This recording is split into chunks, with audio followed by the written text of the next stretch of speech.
Hello everybody, welcome to Wizard of Mo Games. My name is Kenny, and today we will be playing Tamashii, Chronicle of Ascend. This game came out in like 2023.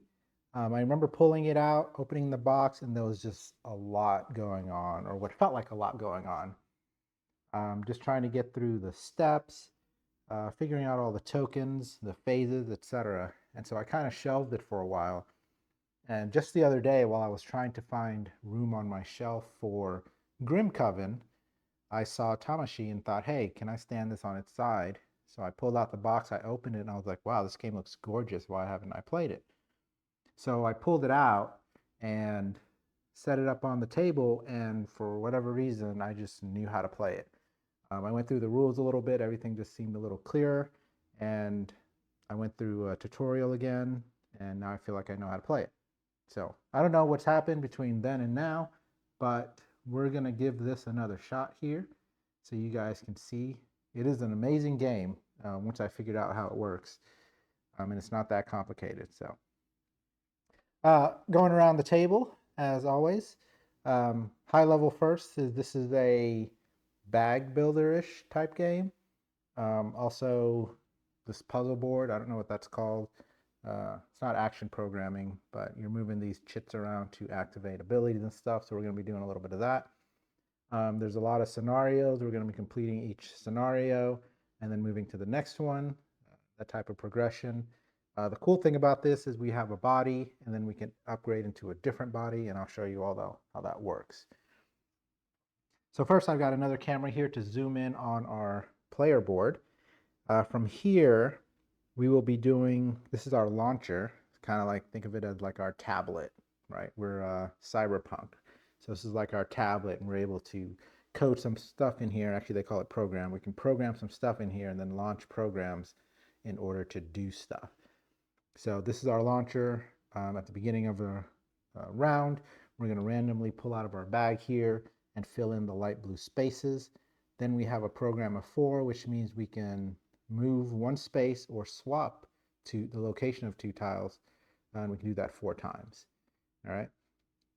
We've got this shield here. This is our core data, so we're proficient in that. We're going to have an extra one in the bag. These purple ones are locked spaces. We can always unlock those with memory. Left side of the track here is our trace track. So again, this is our tablet. We're in the network. We're doing stuff. So the enemy can trace us. So depending on where we go and how much we're doing, it's going to create trace, which is going to move this up the track. And at the beginning of the round, we're going to roll a die to see if somebody picked us up and attach an enemy to us. Right. So we'll roll a die. Depending on the result, we'll attach an enemy and we'll have to face them during the combat phase. We've got some assets here to the left and right of our launcher here. This one's memory. And see, I'm not going to remember everything. So memory can be used to discard or gain new data tokens. Data tokens are the ones that go on the launcher. And we can use it to equip augments, kind of like these guys. And I'll show you how those work in a minute. The other thing we have here, trade faction augments. Okay. Then we have defense. So anytime we would take damage, we can reduce our defense first, and then the rest will go to our integrity, as they call it. We'll get to that in a second. The yellow one is reroll. During the combat phase, we're going to roll some dice to determine which abilities we can activate, and we can choose to reroll those, 1 die per reroll asset we spend. And then we have power. For each power we spend before we roll, we can add a die and roll that as well. So this is our integrity track, which is basically our HP. The green cart looking thing is our max HP, and then we'll be using the generic cube to move up and down our health. The core data also has the star symbol on it, so you're going to see some programs, some scenarios, etc., that call out the star symbol, and it's basically saying your core data, because really all these assets are data. So our core is the defense green, but there's also a blue, a yellow, and a red. And in some locations, we can decide to change what our core is. All right, we've got a, I can't remember what this is called. It's not a location. Learning protocol. There we go. which is basically a personal objective. So in this one, once we gain a basic data token, we can get a wild one.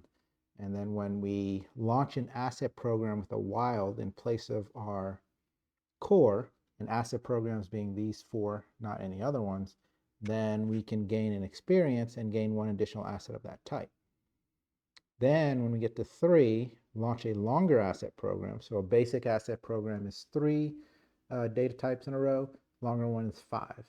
When we do that, we unlock the ability to launch multiple basic programs multiple times, because we can only do them once. So if I did 3 blues, that would give me a memory. If I had another set of 3 blues, I couldn't do memory again. If we get to that one, we'd be able to do both.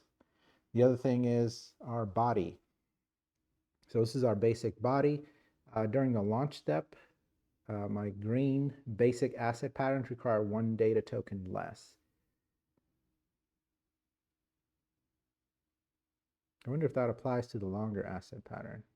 No, because it's not a basic one. So instead of 3 greens to gain up a defense, we only need 2. And then when I was talking about attack, so the attack dice, maybe you can see it on there? Yeah. So when we get the 1 symbol, we'll do 1 damage to an enemy. When we get the ship-looking symbol, we'll do 2 damage. We roll 1 attack die. Again, we can spend a power to roll another attack die. That's only half of the ways we can attack enemies, and I'll show you the other half in a minute. For this scenario, we were able to start with,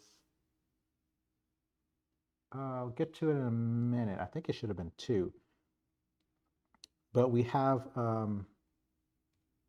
class augments, which is basically special abilities, and then we have faction augments. So the class I chose was Troublemaker. I kind of just randomly chose one out of this. I think there's 6. So they're going to have some unique abilities. We have Hidden Blade. So during the combat phase, we can assign a die here of the ship-looking symbol and deal 2 damage. Because you can only assign a die once to each space. Right. Then we've also got the Signal Jammer, which is the faction augment, and that allows us to reduce our trace down by 2. And again, that one is part of the setup that I've already set up. Right. We got our enemies over here. The enemies are stacked by levels, so it tells us to do a certain number of level 2 enemies and a certain level 1, 3, and we would stack them 1, 2, 3 in that order. We've got all our data tokens up here. We've got our damage, experience, and general tokens up here. Just like Grim Coven, you can't really tell what the number on the side is, but there's only 2. It's either a 1 or a 5, and the 5 is the bigger one. In here, we've got our 4 basics. We've also got our wild, and this is the corruption. We don't pull out of this generally. These are on the time track, and if we were instructed to take one and there aren't any left, then we lose. So that's one way to lose. Okay. Here's our deck of class augments, faction augments, and then we have our bodies. So when I was playing the tutorial, I played this wrong, thinking that there had to be a location to get a body. That is not the case. You can get a body at any time as long as you've got the program in there and you launch it. So we're going to be looking at these bodies and seeing which ones we want to launch and kind of get some additional stuff going here. Over here, we've got our time track. So each scenario will tell us what to set the time to, and then we'll have that many rounds, if you will, in order to complete that objective. And again, I kind of preset some of this up. Once I kind of go over the setup, I'll just point to the different things I've already got set up. The enemy will go up here on the side. You can tuck them underneath as you get more enemies. They can all attack you, but you can only attack the top one. This die is going to help you decide that. So one die has 1 through 3 on there, and the next die has the actual symbols for to trigger abilities. So if we roll the 3 and we had 3 enemies and the last enemy would attack us, then the die would move to 2, then 1, so everybody would hit us. If we rolled 1, it would just be the first enemy that attacked us. If we roll a number, or it's a number higher than the one that's there or the one that's already activated, then the die gets discarded. There is one side that's blank, which means no enemy attacks. All right. Got my cheat sheet cards here. I'm still going to be looking at these a lot, just because to remember the phases. It's like do this, then do this, then do this, etc. This is our map for this particular scenario. This is our basic walker. Looks pretty cool. I went with the mini because it has really nice colored bases. You can see it from the camera pretty well. It's either that or a standee, and you can see the standee just about as well. We're on a shelter tile. These magnifying glasses, you flip them over, there's some reward on the back of it. These triangle symbols, can't remember what they're called, but I'll go through it once I go into the rulebook. But they usually are scenario specific for what they do at that time. For our body, we have a movement of 2. So what's cool about this game is you don't traverse through locations that are revealed. You just go to locations that are revealed. But you can't pass a location that's not revealed. So right off the bat, we're going to have to reveal and stop our movement at one of these locations. But let's say I had these 2 revealed. I can just go from here to here without triggering the middle one. And that's important because every one you land on, they have some things on them. So on the left, it'll tell you how much your trace goes up for entering the location. And on the right, it tells you how much your trace goes up for staying at that location. So on the next turn, if I decide not to move and I stay there, there's a different trace amount for that. And then each location has a special ability at the bottom. The shelter says you may change and or inhabit one of your advanced bodies. So again, I can make a program, launch it to get a body, and I can have multiple bodies, and then I can use the shelter to change between bodies. Pretty cool game. Pretty cool concept there. All right, so you kind of see the rest of the map laid out. So let's go ahead and get started. I am going to read the last journey. Hey, I got a job for you, friends. A man with a shaggy beard appears in your shelter, smiling from ear to ear. You know him. It's Bosu, an important member of Ninkyo. However, you still don't know his role in the faction. A certain woman asked us to find her the best mercenaries, and who is better than you, Tamashii? If you're interested, visit the park at midnight for details. It's mysterious and you have no additional information, as always, but you are currently free, and jobs for big organizations are mostly connected to fighting Ascend, so you decide to go to the park. The woman is waiting, and it's not just any woman, it's a living legend. Nemanot. She's the best intel broker and data miner in Tokyo. I'm glad you showed up, Tamashii. Thank you. I have a strange request. I'm too dangerous. If I'm caught by Ascend, it will learn too much. I want to die. Ultimately. But I don't need you for that. I need you for my final job. My last gift to humanity. I want to find the part of the code that gave Ascend its consciousness. If studied, it can provide the insight needed to finally defeat the AI. I'll access the deepest part of the net, and you will ensure my safety. My actions will certainly lure Ascend drones, which is the enemy, Ascend drones. So let's take a look at setup here. So I've got the map laid out, just like it shows in the picture. Enemy decks, 4 times the number of player level 2 enemy cards. So there's 4 level 2 enemy cards and then all level 3 enemy cards. Hey, all level 3. This says it was easy. Here we go. Corrupted data pool, 2 times the number of players plus 2. So that's 4. We got that. Faction augment decks. Ninkyo faction augment deck. Got that over there. Players. Place all player characters on the shelter tile. That's where we are. Each player chooses one option from those listed below. Gain 2 wild data tokens and 1 experience, or gain 2 class augment cards and equip 1 without paying its cost. Place the other unequipped next to your player board.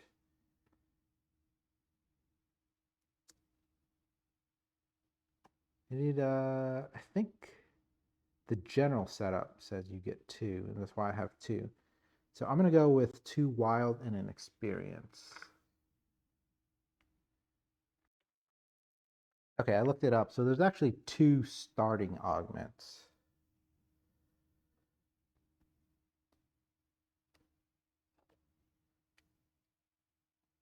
troublemaker.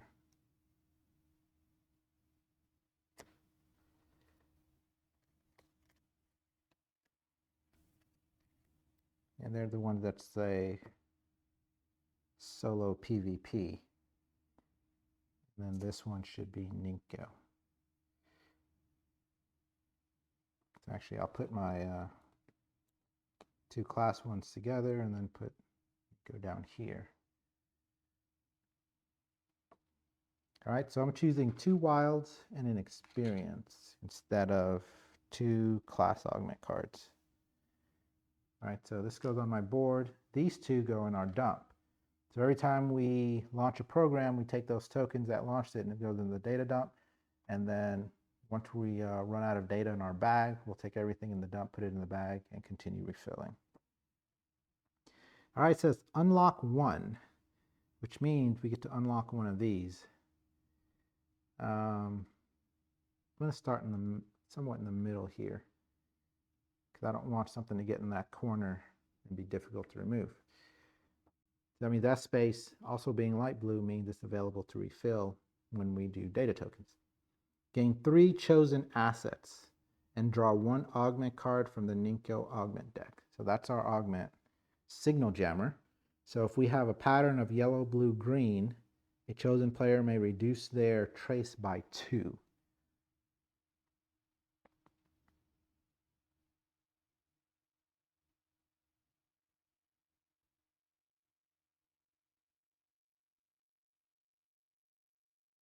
I think I have to pay for that.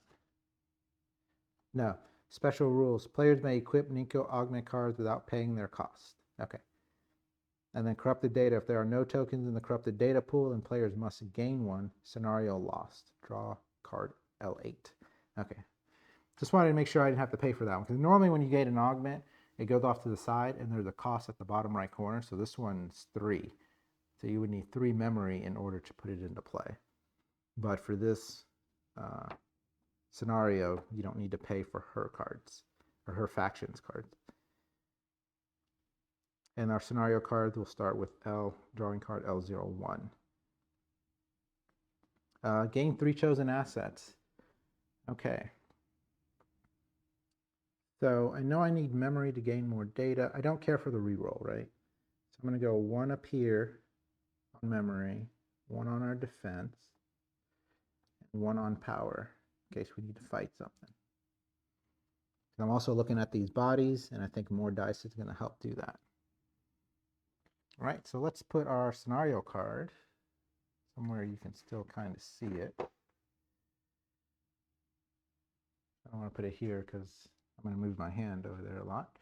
And let's grab L01. I'll put it here. You can pause. Now you can't read that. I guess my zoom in camera is not zoomed in as much as usual, but I wanted you to be able to see this board a lot better than overhead camera. Here we go. Getting there. The Ninkyo marked a place for us. It's a secure, old corporate building with great net access and easy to defend. Getting there won't be easy, though. We must pass through an area controlled by Ascend. Let's go, Tamashii. We must get there quickly. I have a feeling Ascend will soon understand what's going on and send troops for me. Immediate effect. Set the timer to 6 minus the number of players. That will be 5. And it says goal, reach one of the safe houses.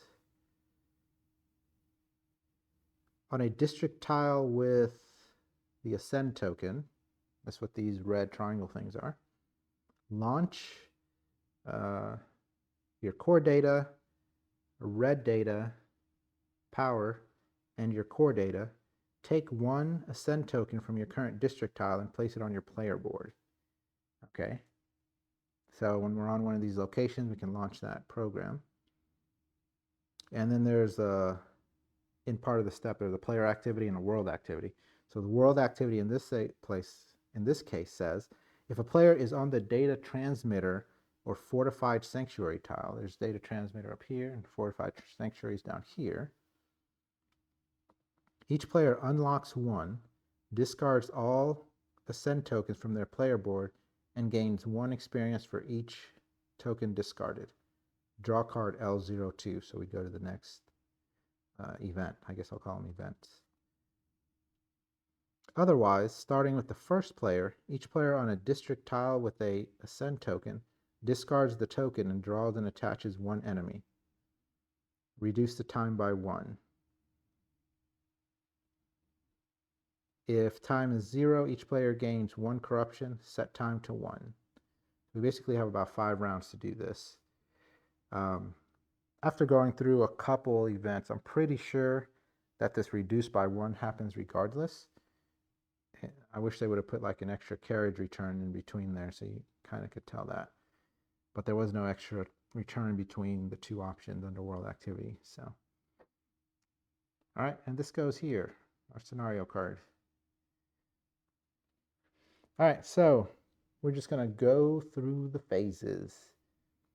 So the first phase is the trace roll step.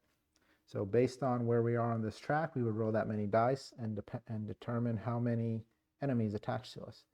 Now you don't roll on the first turn of the game, but you're also at the very bottom and there's nothing there to roll anyways. Next, we're going to go to the refill launcher step. This is like the bag part of it. So I'm going to fill up my board and hope I can get something for a body at some point. That's a good start. I want that slasher body. I guess I should read those and see what exactly each one provides. All right. Maybe our dreams won't come true quite yet. There's only 3 reds in the bag. I guess I need to go through a couple rounds to get these wild ones to cycle through. All right, so that's what we started with. Looking at the bodies real quick, Slasher has a move of 3, rolls 3 attack dice. Your power basic asset patterns require 1 data token less. Nice. And then you can deal 2 damage on a basic symbol roll and 1 damage on an advanced symbol roll. Interesting. They're kind of backwards. There's less chances for the advanced one. And that's all she does.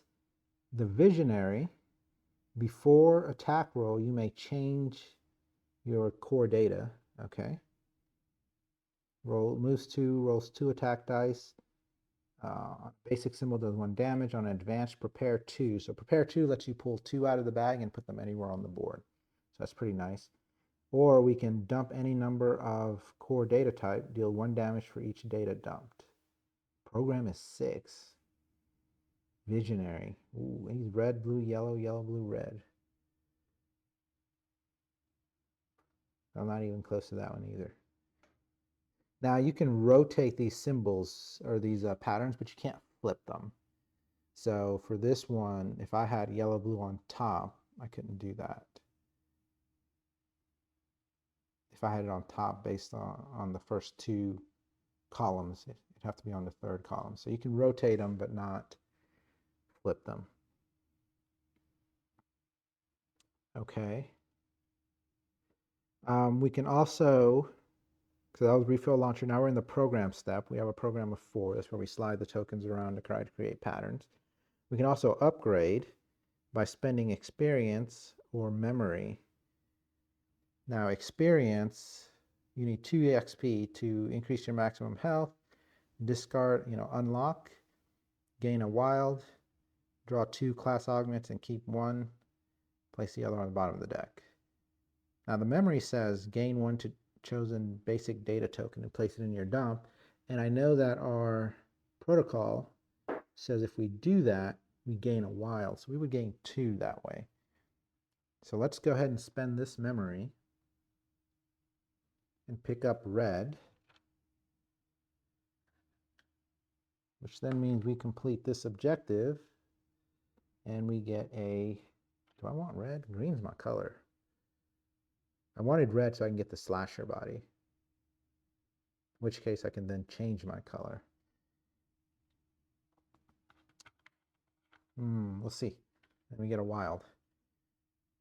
All right, so we have a program of 4. So this is one of those games, or this phase in this game, where it's almost impossible to backtrack because you're sliding and you're doing that. So unless I took like a picture of what this looked like and then, oops, made a mistake and then backtrack to what it looked like, I'm going to do my best not to backtrack.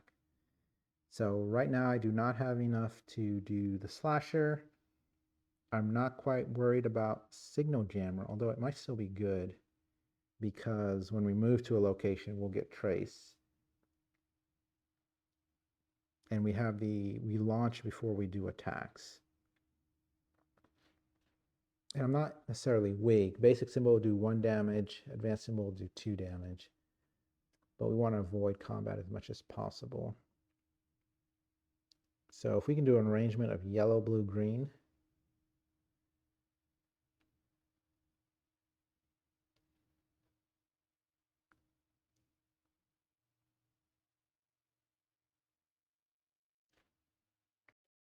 Okay, apologies for the long pause. I had to make sure that this pattern, having the 3 blank lines down here, meant I had to have 3 blank lines here.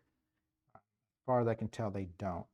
As long as I have this top pattern, it's just kind of like a template, I guess. All right, so we want to look at that, and then I think we want to set up to try to get the slasher body. So yellow, blue, green. Let's go with 1, 2, 3, and then 4. Swap these. So just from that, you can kind of see how if I tried to backtrack that, oh, I already messed up. I was supposed to do green, red, green. Okay, I can backtrack this one because it should be pretty straightforward. Because it's starting and they're all blue. So I got to make sure I have this green, red, green in order to pick up these tokens. So I'm going to go 1, 2, 3, and then I have one more. See, that's going to take up all my green, so I'm not going to be able to do the signal jammer and reduce my trace. But I do want to get one of these other tokens off of the light blues so that when I refill, I have more space. Let's go with yellow here. In case I do get a green, I'll be able to put it there and do signal jammer. All right. Next, that was the planning phase. Now we're going to go to the action phase. This is where we move and trace step. So that's where we move and then figure out our trace based on the location we land in. So do we go northeast or southeast? We're going to go northeast. So we're going to go here. We flip this token. It gives us a defense. Let's bump our defense up. And then this thing's going to keep moving. Because there was the problem, I guess, either in manufacturing when they prepared the files, but these cube slots are just a little too small for the cubes. So I've kind of been pushing them in and digging them in to kind of open up the slots a little bit. So, but it kind of causes the board to move. All right, our first location. This is the damage district. So we're going to gain 2 trace from that one. 1, 2. And per its effect, we can program 1. So again, I'm jumping ahead here. We did the move and trace. We moved there. I did the trace. Then the next step in the action phase is the district effect step, which is what we're about to do now. And then the last step is the launch step where we can launch programs.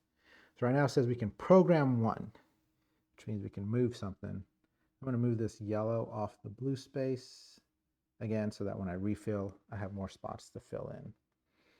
All right, then I'm going to go to the launch step. Again, I want to collect this token. This says I need green, red, green.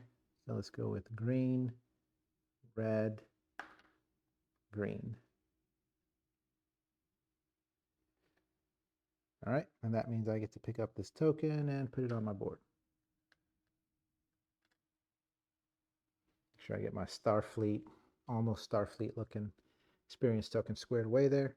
I was hoping this tile would give me a green or Maybe I picked up a green or something here, so I could have done the signal jammer, but that did not happen. So moving on, now we go to the combat phase. We don't have any enemies, but if we did, we would do the attack roll step, where I would grab the two, the identifier die and the ability die of the enemy, and then I would grab the number of dice I roll them, go through that phase. Then we go to the quest phase, player activity step. That's if our scenario card had a player activity step, but it doesn't. World activity step. We are not on the data transmitter or fortified sanctuary, so we're not going to do that. Otherwise, starting with the first player, each player on a district with a ascend token, which we are no longer on that, they discard it, draw then attach with an enemy, and then reduce the time by 1. So we're going to reduce the time by 1. And if it was 0, we would gain a corruption and set the time back to 1. So we've just got a few more rounds to get all the way across. So it's basically 1, 2, 3 by the time we get up to the data transmitter. Now I'm regretting going that way because there's 4 trace on that one and 8 if you stay. This one had 3 and 4, and this one's gain 1 chosen basic data token. Oh man, I probably should have went southeast. All right, so that is one whole round. So pretty quick. I mean, we skipped the battle step because there was nothing to fight. But here we go. Now we go to the trace step. We've got 1 there, so we're going to roll 1 die. If we get the basic diamond looking symbol, then we will spawn an enemy. And I did not. So no enemy is going to attach to us, and our trace will remain the same. Refill launcher. Let's see, I'm not going to hold my breath for anything because I really need it to reset. But I do need the green, red, green. And there should be another green in here. I'm basically going top to bottom, left to right when filling these things.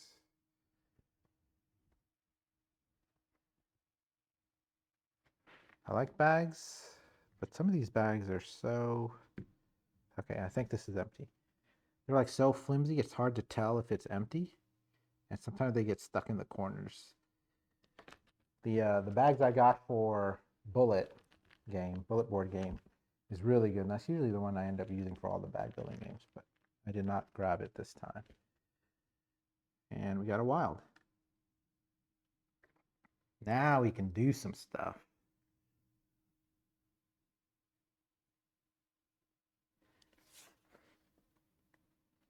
Remember, we need green, red, green. It's not looking good for green, red, green. Oh yeah, I'm just gonna end up pushing that. So I'm in the program step. I'm gonna go 1, 2, 3, which means I only get to move 1 more. I know to reduce trace, I need yellow, blue, green. And I have a wild, but I don't see how I'm gonna get yellow, blue, green out of that. So the wild would have to be green. So I'd have to push this down and hope I can get this yellow if I can get a program 2. So let's push this down here.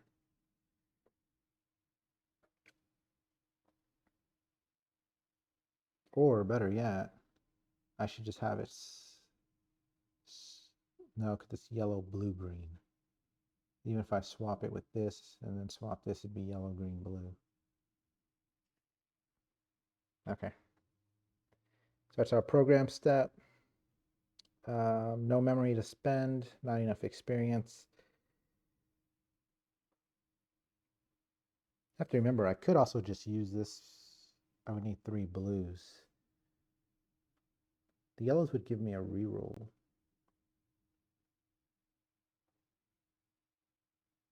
Actually, if we have to, maybe I'll just swap those 2 and then use the yellows to get a reroll and get them out of my launcher. All right, let's go to the move and trace step. So we're going to go up here, reveal this token. It is a memory. Very nice. Let's reveal this location. It is the abandoned shack. It has a trace of 3.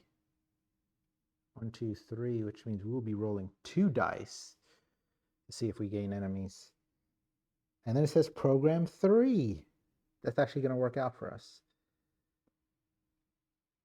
as far as reducing our trace. So let's go ahead and do that.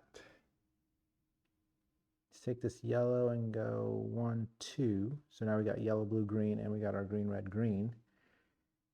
And then, does anything have blue on the end of it? Not quite.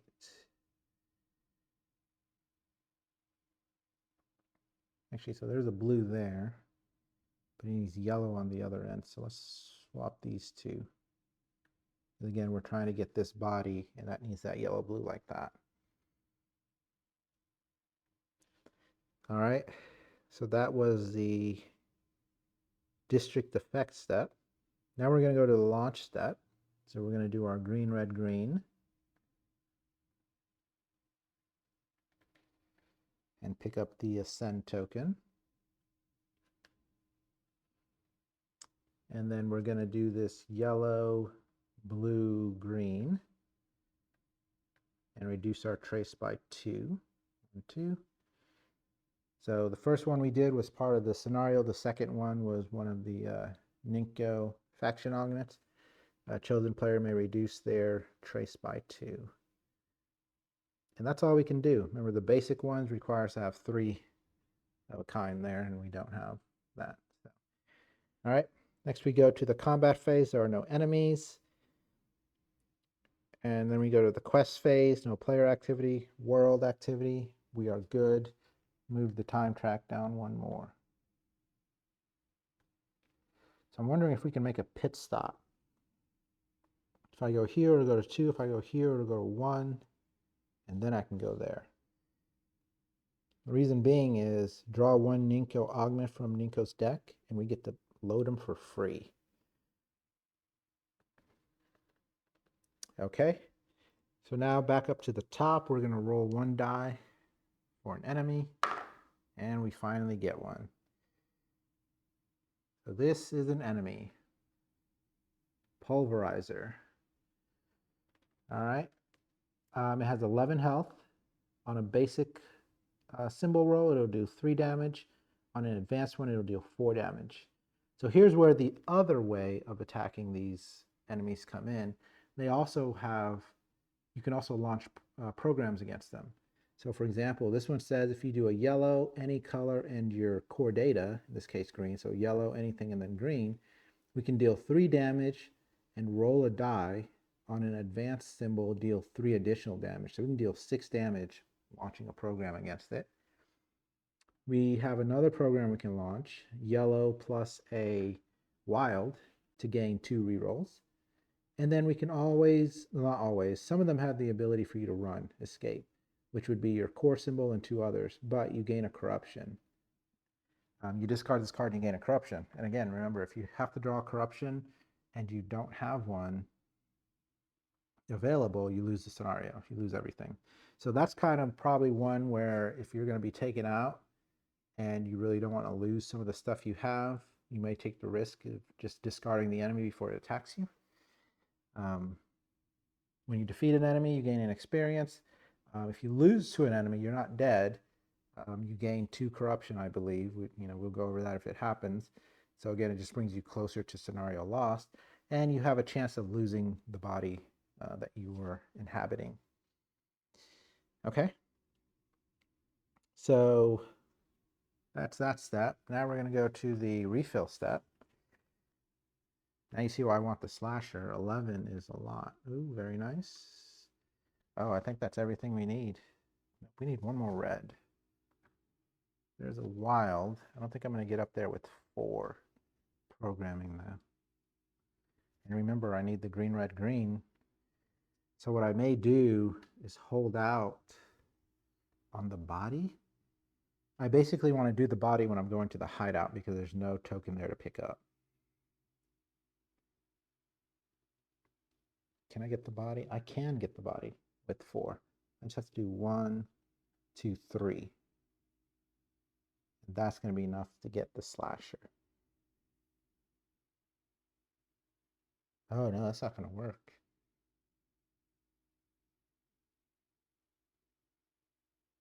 That is not going to work.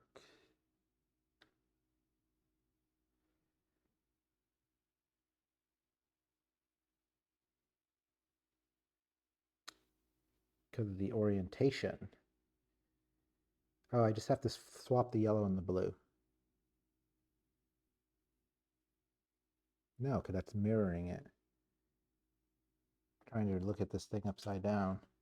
So if I do this, see the yellow and the blue have to be on the left side. Rotate, nope. Then the reds would have to be on the bottom. But the yellow would still have to be on the inside. Or the outside.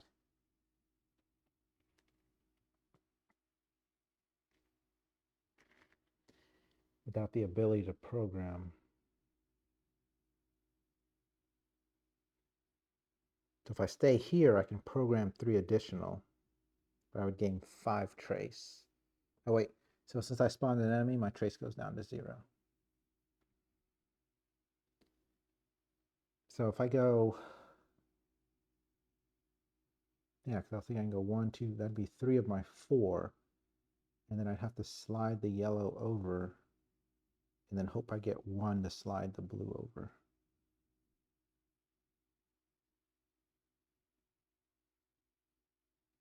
If I stay here, I mean, the others are like, it's like 1, 2, 3, 3, 4 program. I think I can just stay here. Take the 5 to program 3 and get the body. Because then I'll have the body in time to fight this. Or I stick the scenario and then just use and launch a program on the pulverizer to try and deal damage to it that way. I've got a 33% chance to roll that advanced symbol. And I've got a power, so I could roll another die.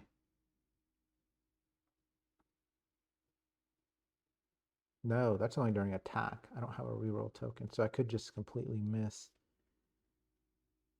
But 3 damage is more than any of the damage these other guys are going to do right now. So let's do that. So I need to get green, red, green.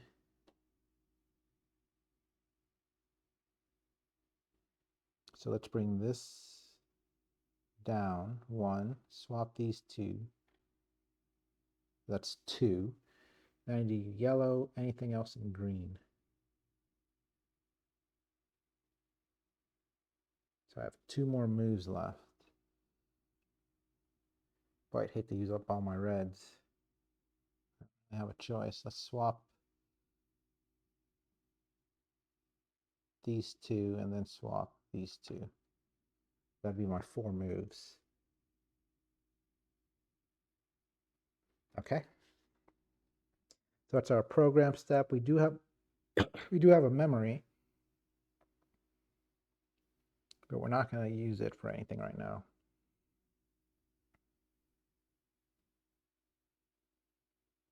We got the green, red, green, even though I don't plan to go. Yeah, we'll go pick up the last one.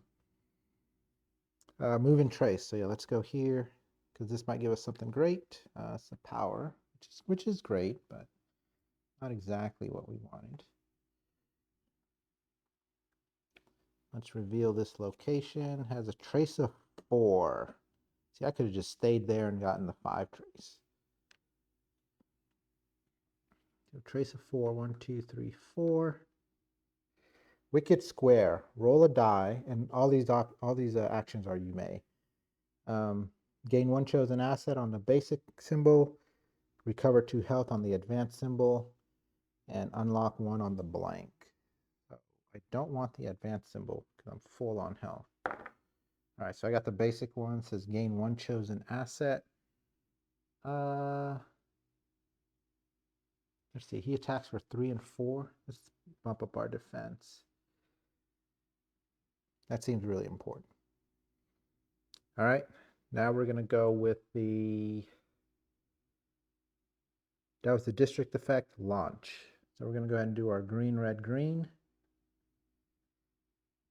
Go ahead and pick up this guy. And then we're going to do yellow, any color, and green to launch a program on the enemy says deal 3 damage, roll a die on an advanced symbol, deal 3 additional damage. We got a blank. We still at least dealt 3 damage.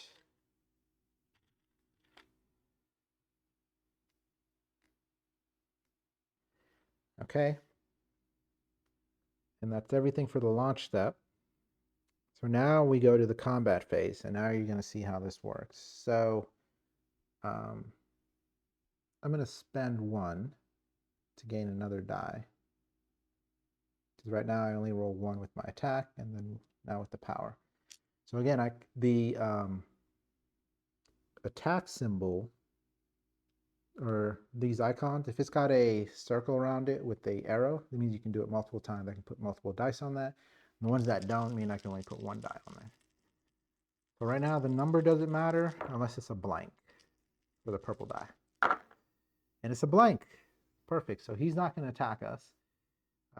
He would have done his highest ability, which would have been 4 damage. So we got lucky there. We got 2 of the advanced symbols.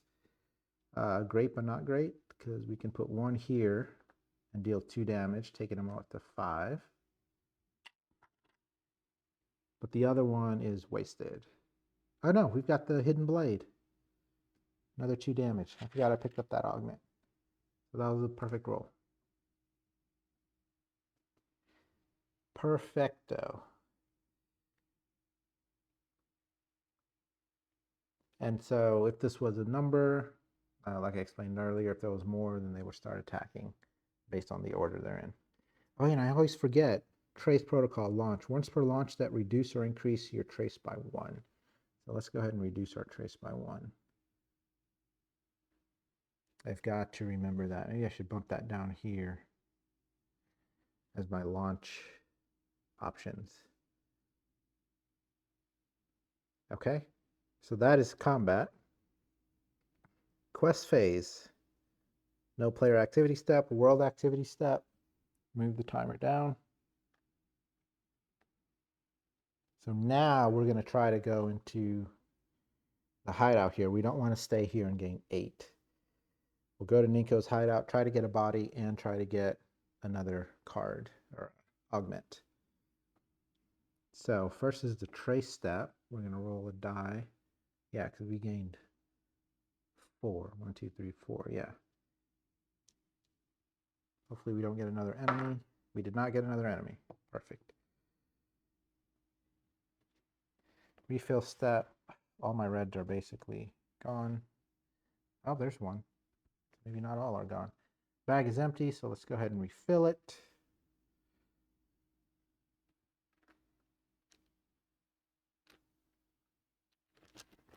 And the reason I'm using these bags is because they do have cool designs on them from the game.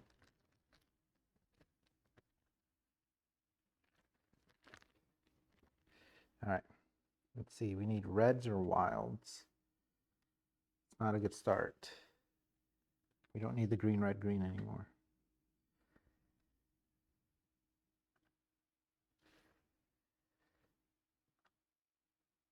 Okay, so we're not even close. We're close to the visionary. Nope, we still need 2 reds, which I have 2 reds. 2 blues and a yellow in each corner. I think over time I could do it. So we have 4 for our program. I would need a red in one corner, blue, blue, and a red underneath a yellow.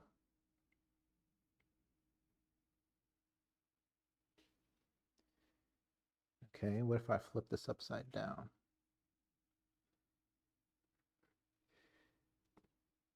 Then that top red, it's fine. No, because we need a yellow in that corner. We need a yellow in that corner regardless. It's actually the same upside down.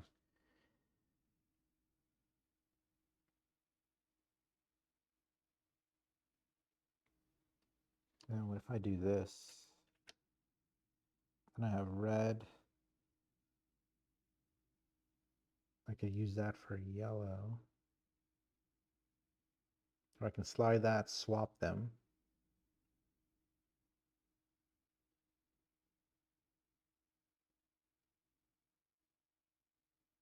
It is not looking good at all. Or I just have to prepare for something in the future. So if I bring this red, if I bring this yellow across, it's 1. Or do I just try to bolster my defenses and stuff? I think I'm looking pretty good. I do need to do this yellow, another one in a green, take out this guy. So let's do that instead. So we'll do 1.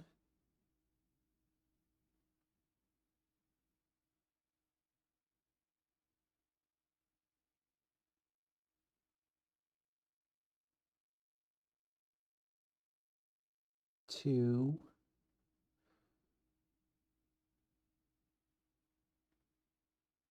3. And then swap these 2.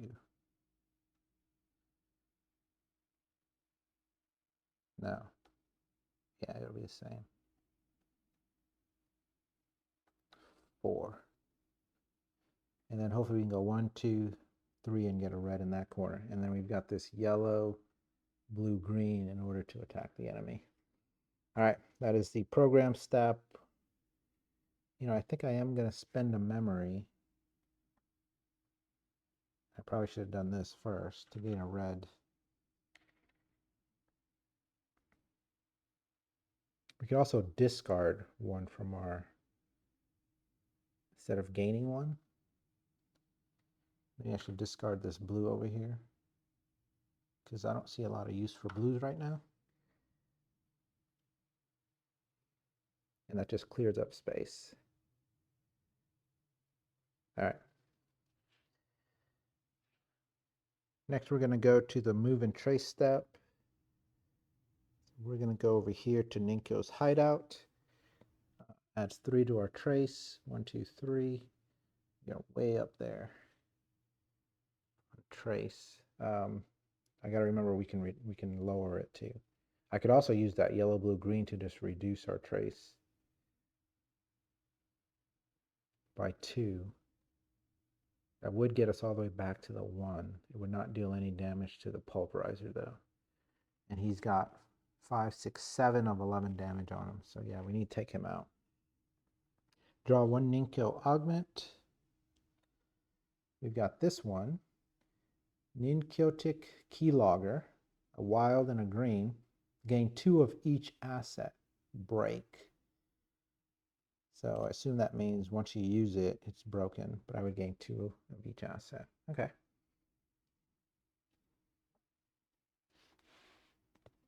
I am going to look up what break means. Break. Only on faction augments. After used, remove this augment from the game. It may not be gained or used again in this scenario. Okay. Yeah, so it's just gone basically. All right. That was the district effect. Launch step.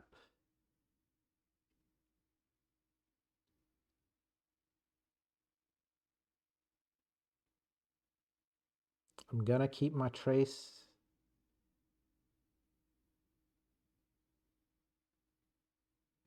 And then just try to take out this enemy.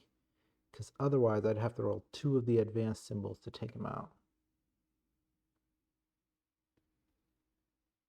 And I've only got 1 die. I have to spend a power to gain another die. I got very lucky on the last one, so let's not take that risk. Let's do yellow, blue, green to launch a program on the enemy, deal 3 damage. Let's roll this die to see if we can do 3 more. We did not. We needed the advanced symbol. So we at least did 3 additional, taking up to 10. And hopefully we can roll something and deal 1 damage to him. And then we're going to lower our trace down by 1. I don't think that's going to help. It's not lowering it enough.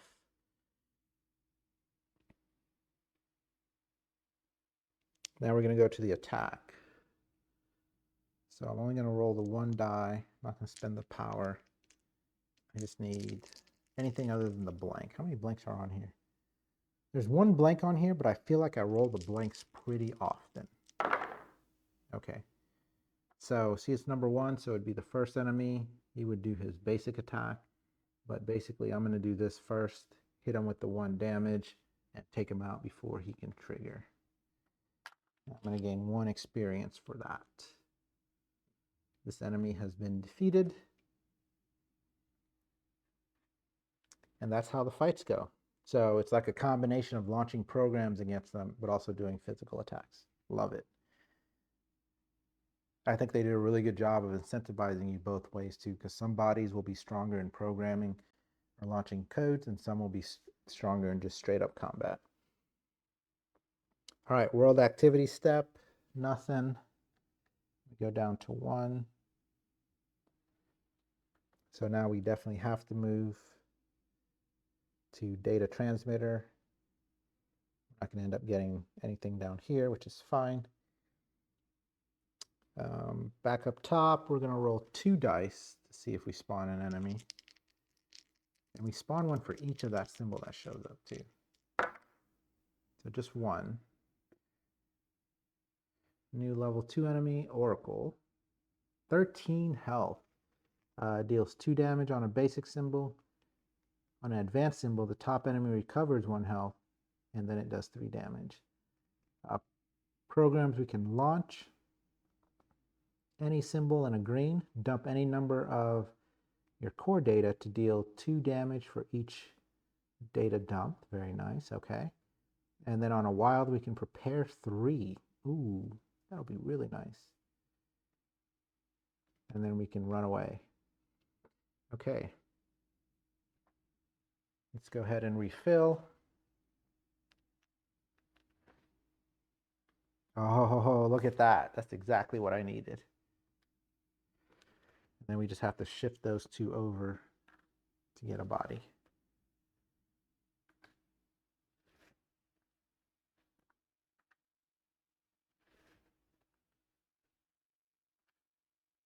All right.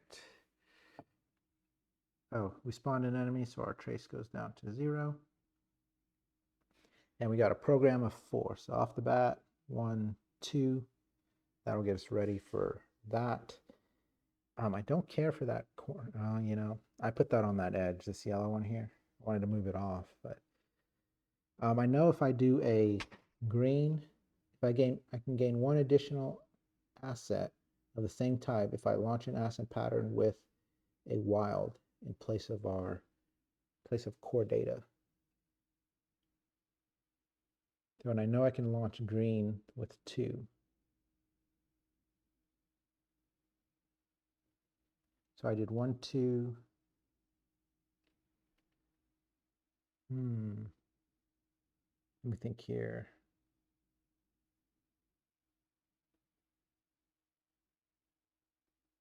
My trace is down to 0, so I'm good with that. I don't need to gain 2 of each asset. Oh, but I want to do this wild and green.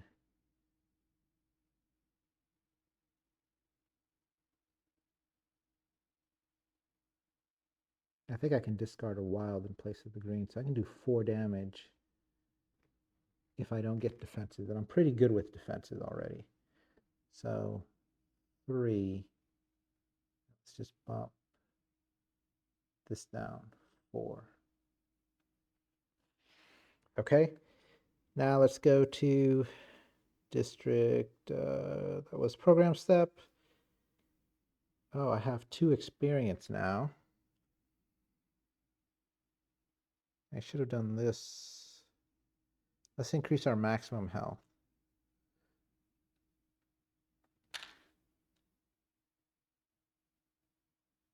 5 to 6. 5 to 6. So you can see where you don't have a lot of health to play around with. And this guy could deal 3. The previous guy could deal 4, right? So it's pretty realistic. They'll hit you pretty hard.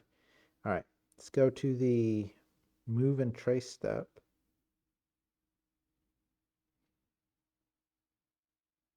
So we're going to skip the wicked square and go to the data transmitter. It's going to increase our trace by 4. 1, 2, 3, 4.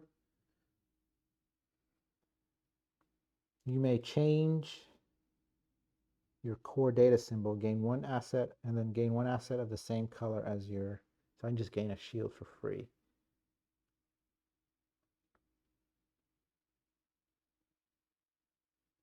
There's otherwise no reason to change my core data symbol. It would have been cool if this enemy didn't require a green, because then I could do the yellow or the wild and red and then have 3 greens, but he requires a green. So, but we are going to gain a defense. And then launch step. So we are going to get a body. So yellow, blue, and 3 reds.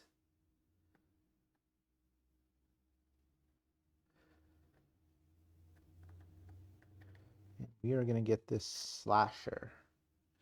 And this one I believe we can put on right away. It's just to change bodies we have to. Look at that. And it fits sleeved cards.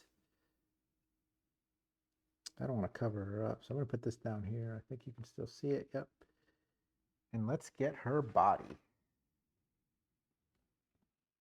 It took me a little bit of time to find these matching tokens or miniatures because they don't exactly match the pose.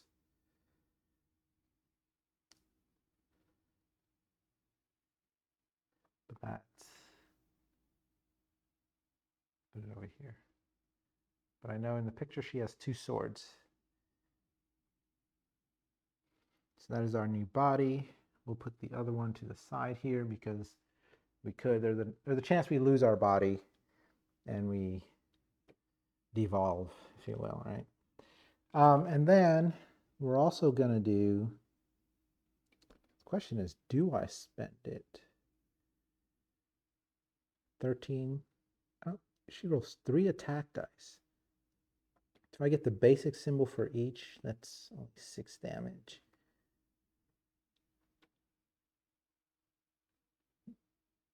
That's 13. So I am going to need this. So let's spend these 2 and then spend these 2 to deal 4 damage.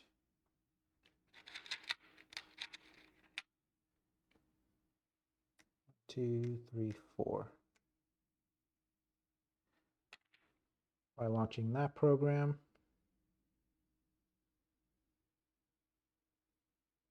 actually what I should have done, there's that backtrack stuff again.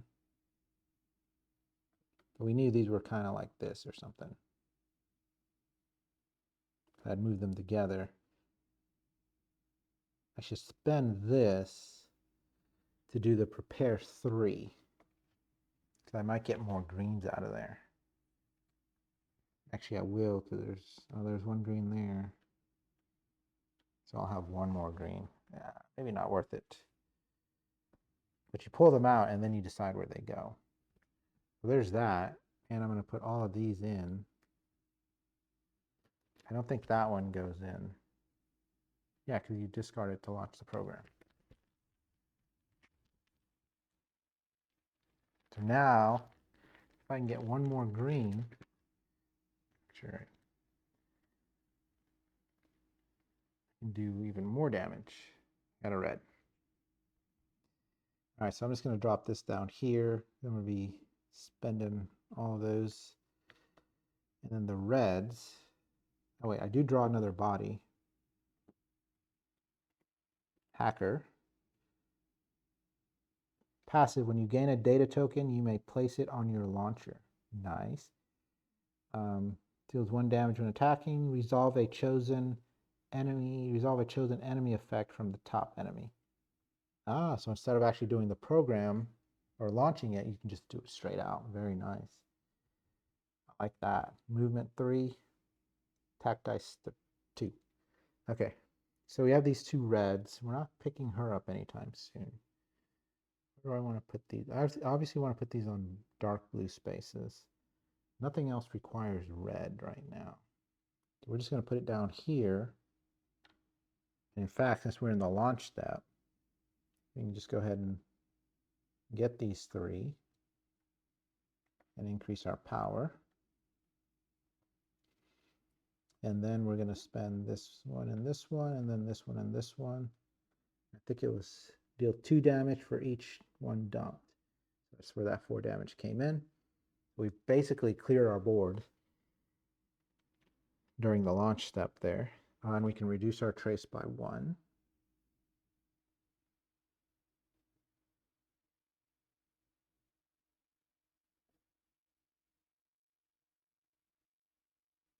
I think I forgot to roll 2 dice for the enemies.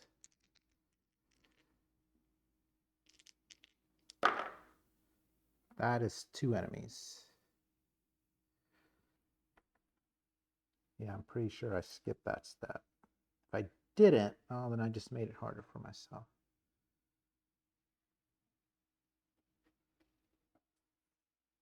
No, add 0. Add 0. Yeah. It was moving on to this location that gave me the 4. 1, 2, 3, 4. Yeah. And then I made it go down 1. Okay.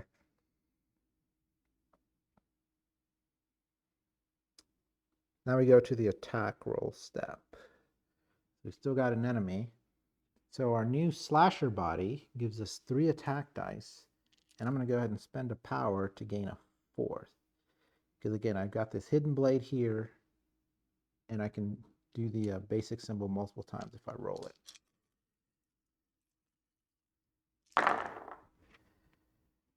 Okay, I think I wasted 1 symbol. No, it lets me do that multiple times too.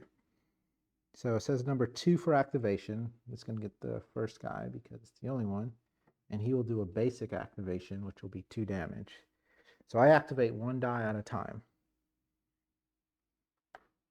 So I'll go up here and deal 2 damage to it, taking it up to 6.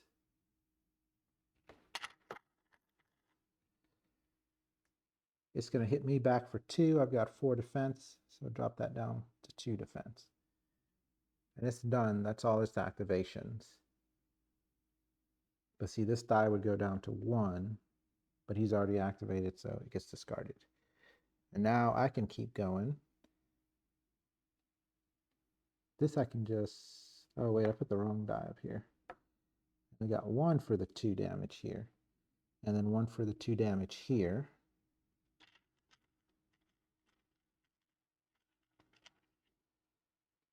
Instead of doing all of that, oh yeah, let's just, I already started counting. Right, and then I can repeat this one over here to deal 2 more damage. So it makes it a total of 10.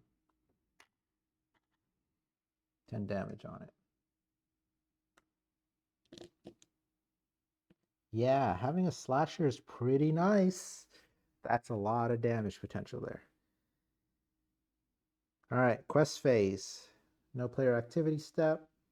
World activity step. So if a player is on the data transmitter or fortified sanctuary, I am on the data transmitter. Discard all of those tokens. Oh, unlock 1. Let's unlock this one in the middle here. Get the 2 middle ones freed up.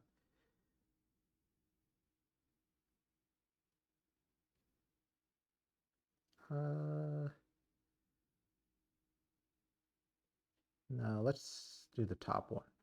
I think that'll help us with some of these that gotta be in the corner. Gain experience for each of these tokens discarded. So we got 3 of them. So we're going to gain 3 experience. So see, I could have just kept going and picked up 1 more before ending it, but I decided to get a body instead.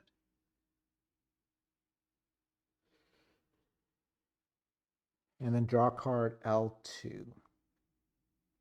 So that one goes away, and we're moving to the next scenario. Raising defenses. Nimona prepares her equipment.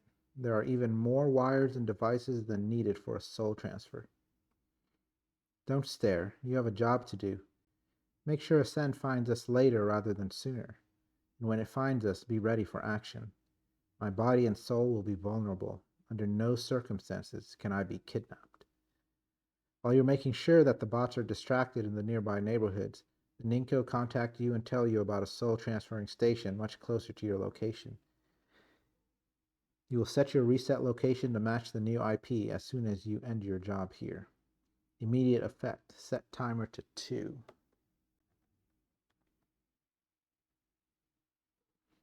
Discard all ascend tokens from the map.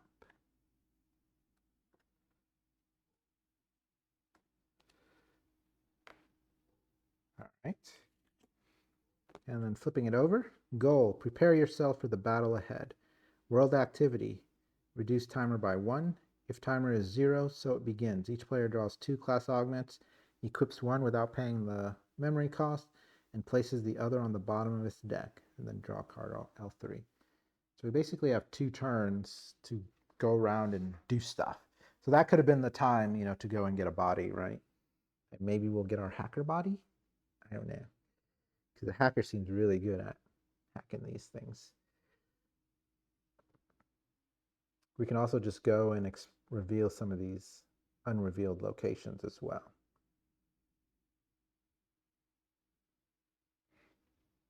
Okay, let's see. So now we're going to go back to the top of the round.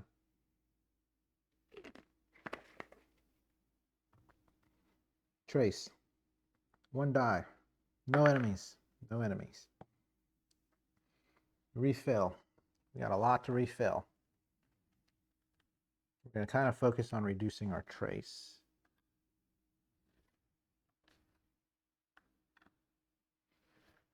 Yellow, blue.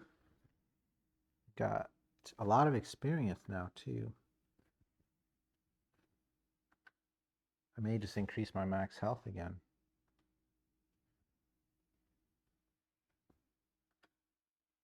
I focus on getting a wild, or using a wild so I can do my next objective. Sorry if I keep pulling this off camera.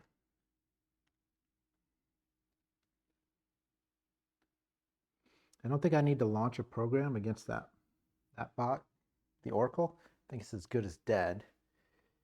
It's got 10 on him. I need to deal 3, and I roll 3 dice unless I roll a bunch of blanks, which is possible. I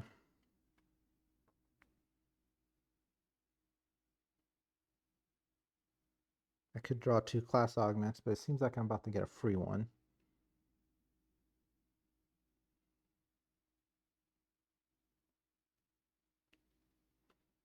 And again, I keep messing up by, let's increase our maximum health.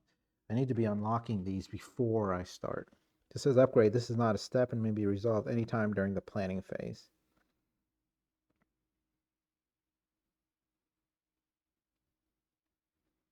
Let's go ahead and spend 2 experience to get the health, because once I take out that enemy, I'll get another experience. Now we have 7 health. Health is so important. All right, program. So we need to use a wild in place of green for a basic. That's not good. Green's all the way over there. To reduce our trace, we need yellow, blue, green. So we can do 1. Yellow, blue, green. And if I rotate that, I can see it as yellow, blue, green that way. I can gain more power by doing this. So that's 2.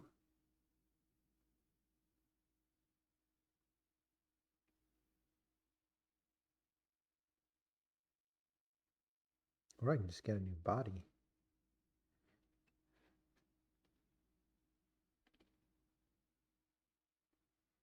I think I can do the hacker. She doesn't roll a lot of attack dice. She doesn't do a lot of damage. That's the tricky part. It's like the slasher deals a ton of damage.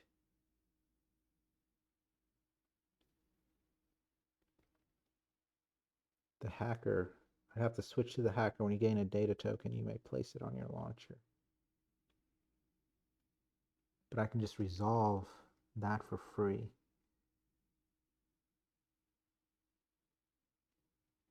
I guess it doesn't hurt to just get her.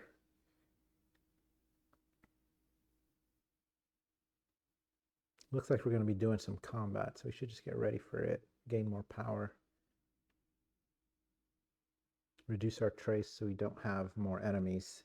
So yeah, let's just go back to what we were doing. Yellow, blue, 1, 2. Just going to bump this down 3, 4 to get it off the light blue so we have more spaces. That was programming, move and trace.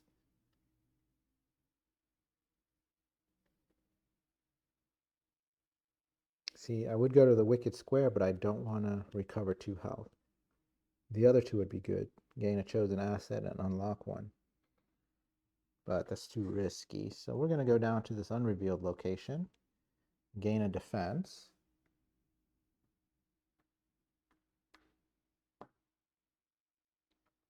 And check out the Tombori Riverwalk. Oh, it's only 2 trace. 2. And we can refill launcher as it's a district action. There's red. I'm not going to be able to program anything. Maybe something will come out in program ready, especially for the enemy. There we go. Which, yeah, we can do that. Well, I think we're just going to roll against it. Because that was the district step, now it's the launch step. So we want to do this yellow, blue, and green to reduce our trace by 2, and then we get our free reduce a trace.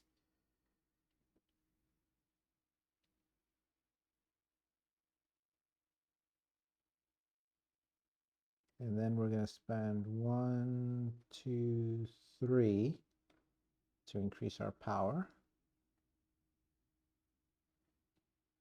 If we got 5, we would have gotten 2 power, but we don't have the bottom unlocked to be able to move stuff into position for that. All right, I think that's everything we can do. No, we have the enemy. So first, we're not in position. Yeah, it's anyone in a green. I can do this yellow and a green, yellow and a green. I've got 1 green in the discard. So let's spend a wild to prepare 3 and see if we can get some greens out of it.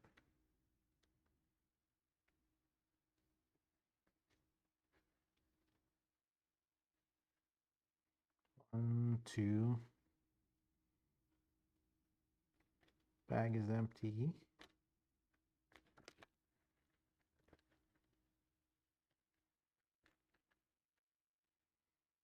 And 3. So, and actually in this step, we can also just gain things, right? I don't think there's anything we want to gain, because we're going to get another class augment for free. So we'll just drop the wild. We don't even need to dump any number of that to deal 2 damage for each dump. I'm pretty sure we can just take him out with our rolls. 4 damage with 3 dice. So let's put these. We're in the launch step, so let me do this to gain a defense. And then let's just drop these on the dark blue spots. And then we'll launch this one and this one to gain a defense. Our protocol says launch an asset pattern with a wild in place of your core data type. We just did that. Gain 1 additional asset of the same type. So we are up at 5 maximum shield and gain an experience. And then we put a purple cube on there to show that we did that. I can only launch a program once. I don't need to do the keylogger. I may save that. I'm still going to save that.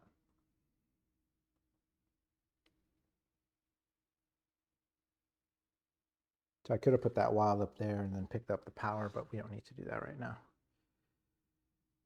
All right. So that is the district. Oh no, that was launched out. Now we go to combat phase.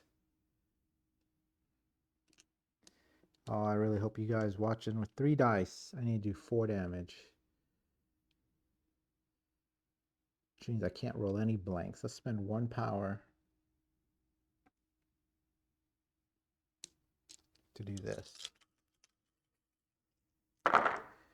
Oh, we rolled a blank, but these two should seal the deal. Oh, he rolled a blank too. Tell you, these blanks come up way more often than you would think on a 1 in 6 chance there. So he's not going to attack. This basic symbol, oh yes, 13. This basic symbol will deal 2. I can also do the advanced symbol here. Take him out, gain an experience. Please remember to do an unlock before we refill. Which heck, I could have done that twice now, because this was a refill launcher.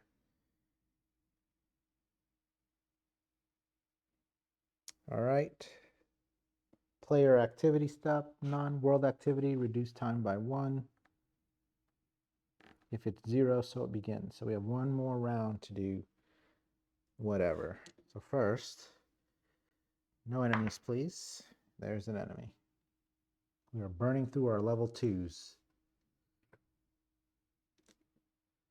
So this is a charger. It has 9 health. Deals 3 damage on a basic.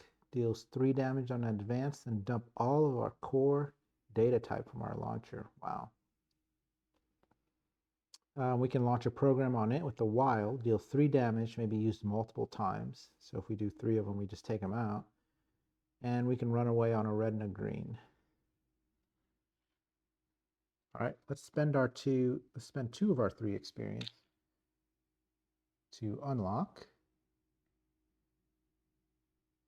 And then let's refill launcher.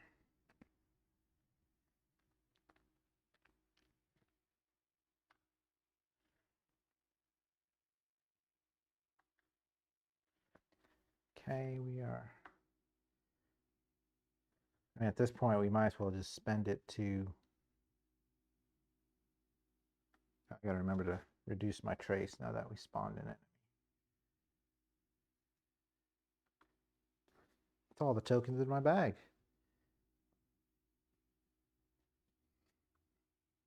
Spawn an enemy, reduce our trace to 0. So we want to try to get the hacker.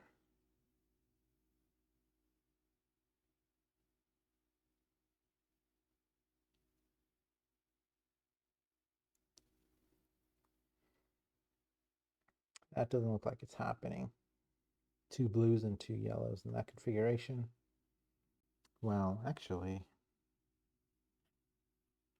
if I do this,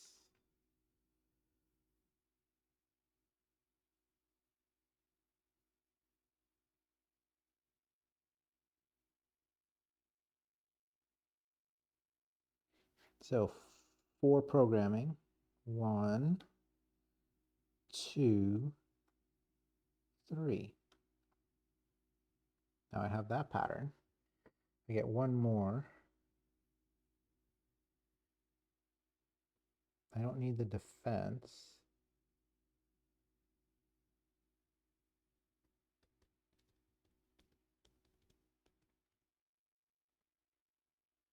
Oh, wait. We want to spend the wilds to hit him, so that's at least 1 wild.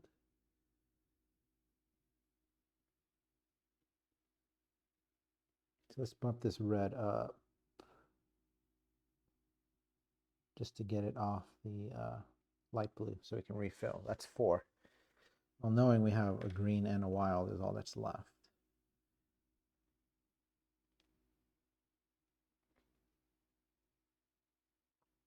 So we could stay here, gain 4, refill launcher, be able to get that on second wild. And that would at least be 6 of the 9 damage.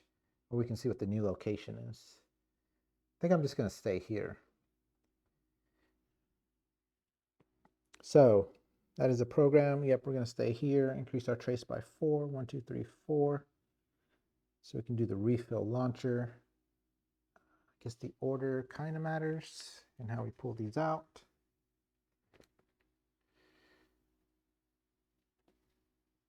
First one is green.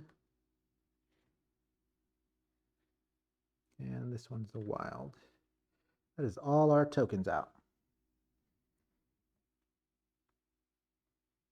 Launch step. So yeah, we want to do this one, these 2 yellows. So we can get the hacker body. So again, it'll just sit out here. And we'd have to go to somewhere like the shelter tile that says you may change your core data symbol and or inhabit one of your advanced bodies. And then we're going to spend this one and this one to deal 3 damage each, for a total of 6.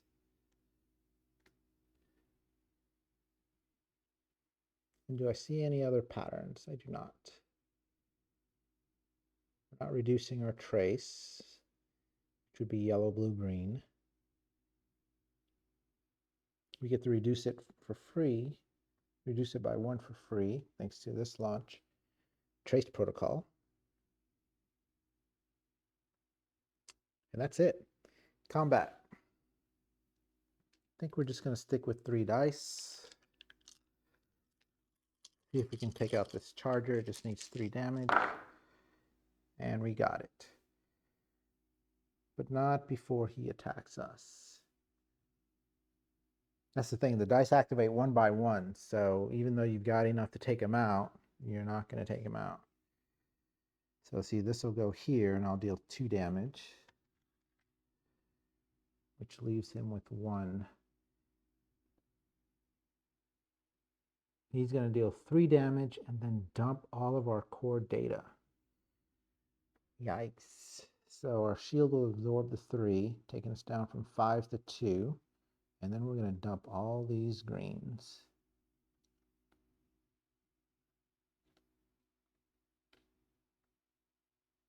Which isn't the end of the world.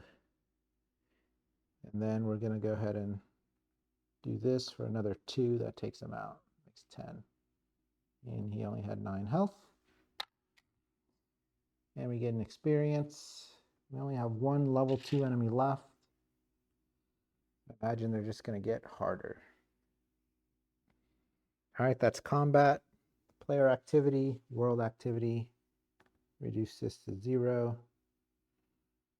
If it is 0, so it begins. Each player draws 2 class augments, equips 1 without paying, and puts the other on the bottom of the deck. Class augment for Troublemaker. All right, we have Flank Finder, combat phase. Attack roll step. Increase your attack by 1 for each die indicated on your current position on the trace track. Ooh, that's this one. So right now, if we've done combat, we get 1 extra die there. Superconducting Brainstem, combat phase. Deal 2 damage, roll 2 dice. You may use them to activate combat frames. But I'd have to have 2 of the advanced symbols to activate this. That's pretty hard. He only costs 1, which is probably why the cost is low, because it's kind of hard to do. But he would deal 2 damage and then roll 2 dice. So you'd get those 2 dice back, essentially. Or I can just go with the attack roll, increase it by 1.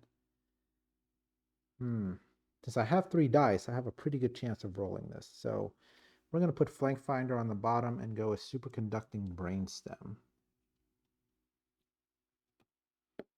Probably running out of some room here with my cool stuff. If I put this here, you're not going to see it. Oops, and I put it upside down too.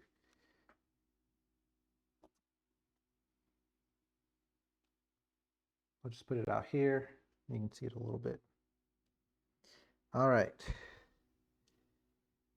Draw card L3.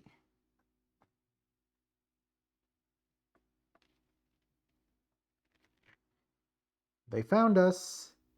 The moment you finish the preparations, the Nominat dives deep into the net. Ascend appears. It attacks from several directions, forcing you to split up.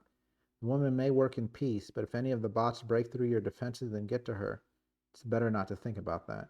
You must protect her at all costs. Set timer to 6 minus number of players, so 5.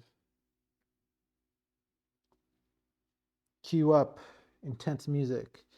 Place 1 Ascend token on each district tile adjacent to the data transmitter and fortify sanctuary tiles. There's data transmitters, so this one that we didn't, so 2 of them we didn't reveal, and 2 are revealed.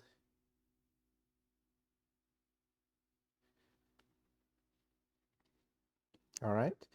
Place all player characters on either the fortified sanctuary or the data transmitter tile.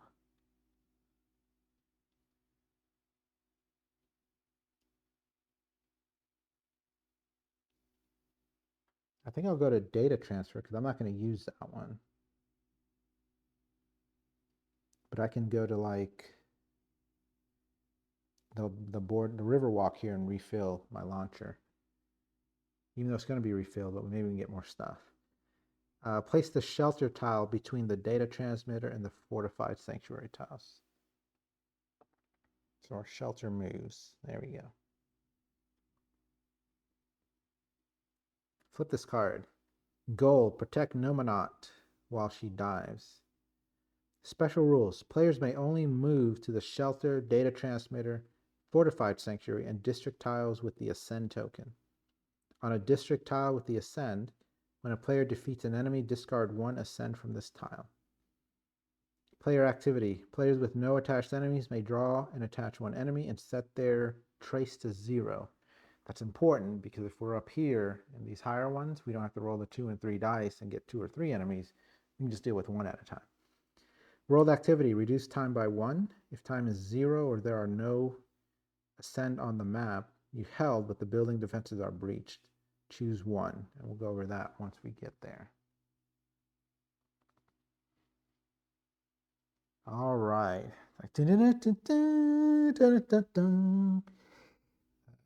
That sounds more like a Western, or I don't know.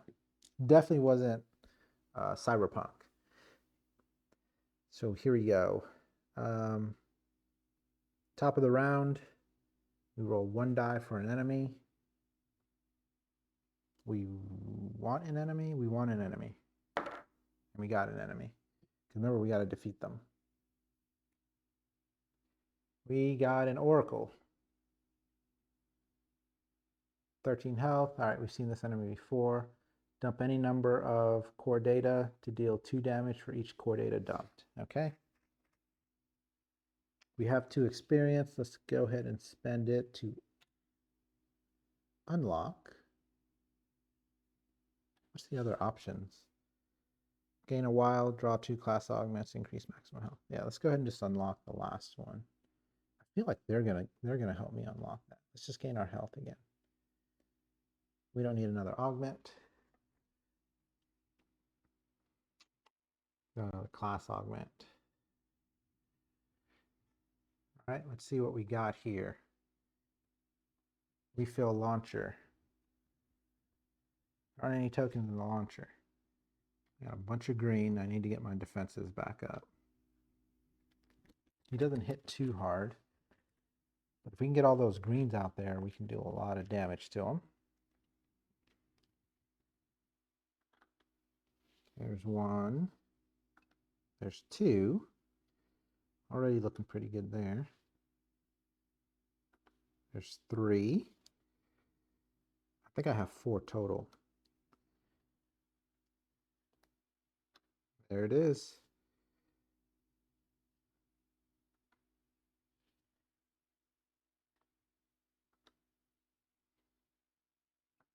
Right, that's perfect. All right, so that was the refill. Now we're going to program. I want the defense, but I think I can just use all those greens. Let's see, it'd be 2 damage for each. So that'd be 2, 4, 6, 8. And we can use the wild, so we can do 10 damage. So let's definitely save those. Let's use our program to swap. 1, then 2. Let's bring the yellow down. 3, 4. Okay. Then let's move and trace. You did not do yellow, blue, green, which is okay because we do want enemies. We don't want that many enemies. But actually, I think we'll be able to grab an enemy before that step. Yeah, players with no attached enemies may draw one and reduce their trace. So we can go anywhere. I think I'm going to go to the Wicked Square. I was going to go to Refill Launcher, but we only have one space on it. And the launch step is until after the district step. We can go through there and go to the blank one that we haven't been to yet. Or I'll just make the circle. So let's go to Wicked Square.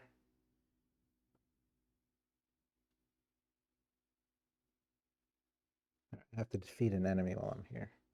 We're going to roll a die, see what kind of benefit we get. The basic one, gain 1 chosen asset. Let's gain defense.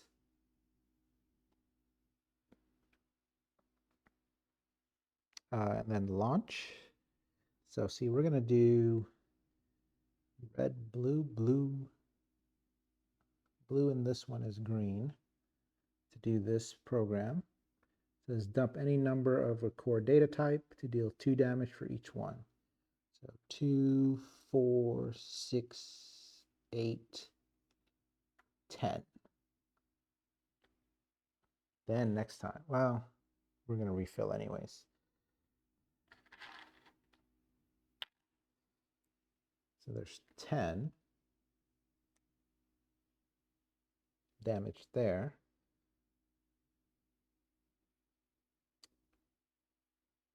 And then we're going to spend these 3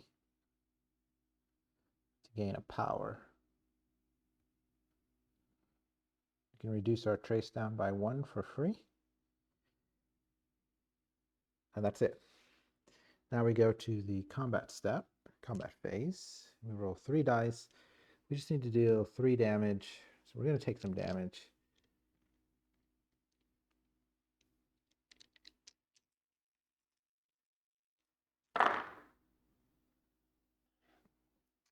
Oh, we got lucky because with her, the lower ones deal more damage. So he's going to do a basic attack, and we've got 3 dice, 2 and a blank. So first we're going to do this up here, deal 2 damage. It's always so close. They did the math on this. 10, 12, like so close to just taking them out, but having to take damage in return. So 2 damage takes our shields down to 1. And then we're going to do this one again. Hit him for another 2 and take out this enemy.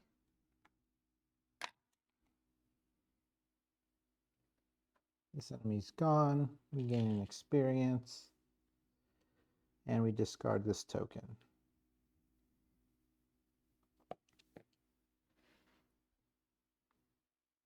Player activity step. Players with no attached enemies may draw and attach 1 enemy and set their trace to 0.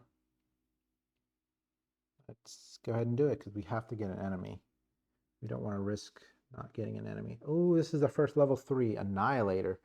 13 health, does 3 damage on basic, does 3 damage on advanced, and you lose a health, which I think is lose a max health. Yikes. On a red, green, and core data, which is green for us, deal 4 damage and lose 1 shield. And then we can do yellow, green, and core data, deal 4 damage and lose 1 shield. So maybe we don't boost our defenses. and just try to focus on, again, it's going to get them to 8. Just not going to be enough. That's tricky. Or if we go to the shelter, we could switch to the hacker and just activate its ability for free, but that's not. We need to discard these tokens, so we can't do that. All right. World activity step. Reduce time by 1. We're down to 4. It's not 0, or all the ascend tokens aren't gone. Yeah, our trace goes down to 0. We're back at the top of the round. Refill launcher. So we need red, green, and green. Wild. It's a yellow, which we have a ton of red and green here. And then a blue and a wild. So we're pretty much, wow, we need the yellow green.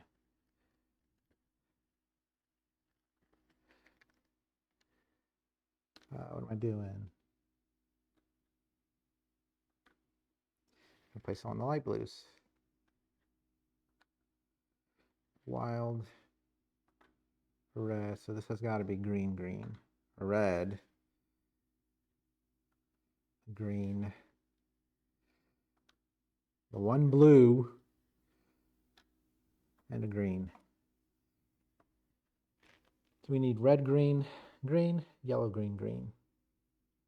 Not going to happen. So we only have 2 greens. So we have wilds.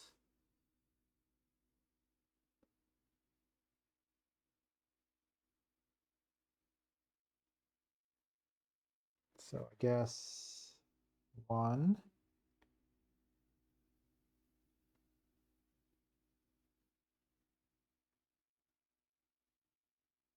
2, 3, 4.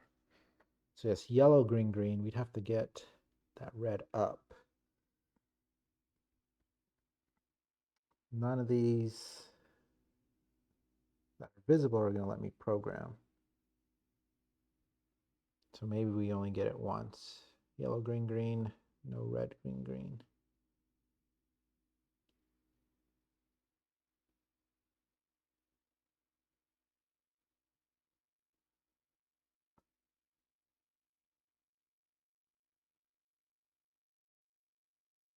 Okay.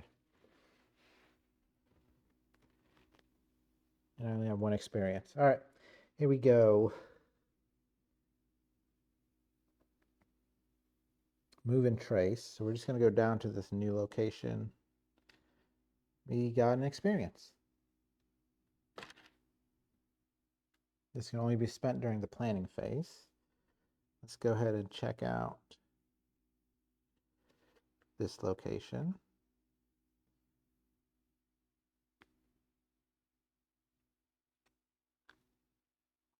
Now that I think about it, I don't think we have minis for the bad guys. No. Just in case you put them on their card or something. Yeah, I think this is just for all the bodies. All right, castle. Dump 1 green to gain a shield. Dump 1 red to gain power. I think I'm just going to lose some health here. Our trace goes up by 3. 1, 2, 3. Dump 1 green to gain. Well, we need the greens. Can't do that. We can dump the red. I want to save this red. So we'll dump this red to gain a power.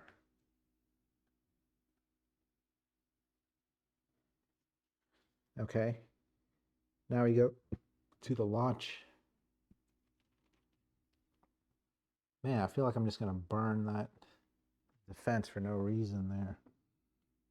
So let's do yellow, green, green.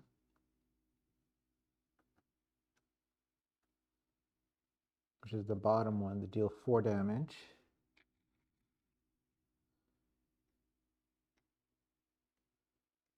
Lose a defense.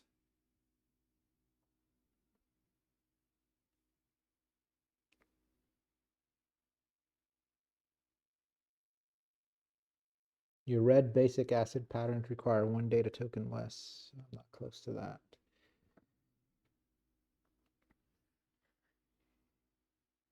Oh, okay. So that was our launch step. There's nothing else to launch. Gain 2 of each asset.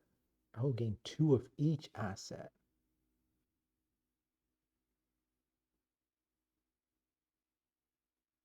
Since we're not going to be able to hit him again, let's go ahead and do it. That'll take our memory up,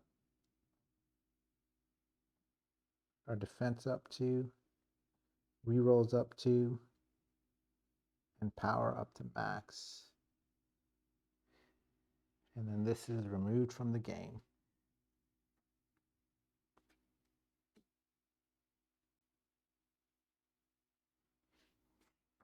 That was a good time to use it.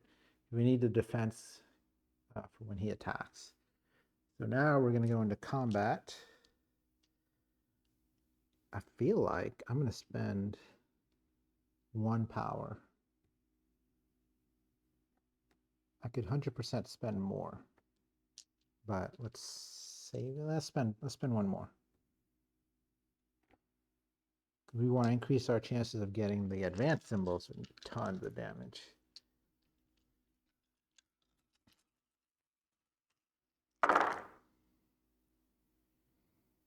Very nice. I didn't get the double. I've got to reroll. See, so he's going to do his advanced, which is going to make us lose the max health.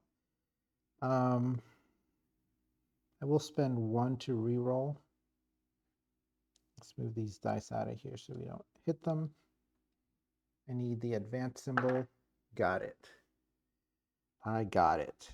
So we're going to do that first, which is our brain, superconductive brainstem. Deal 2 damage. I'll take them from 4 to 6.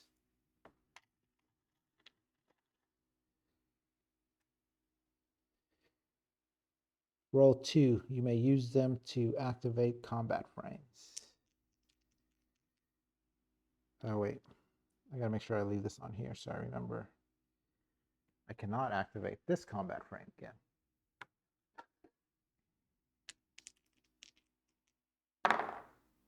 A blank and a regular. Okay. Thanks, blank. So he's still gonna hit us for 3. We're gonna block 2 of it. Lose 1 here. Lose our max health.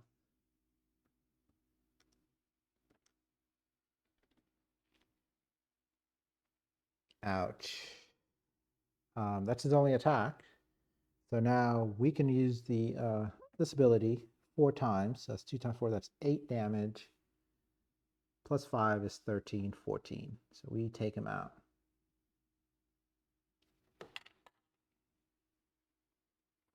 Annihilated the Annihilator. We gain an experience, which is going to be used to get our max health back up, I guess.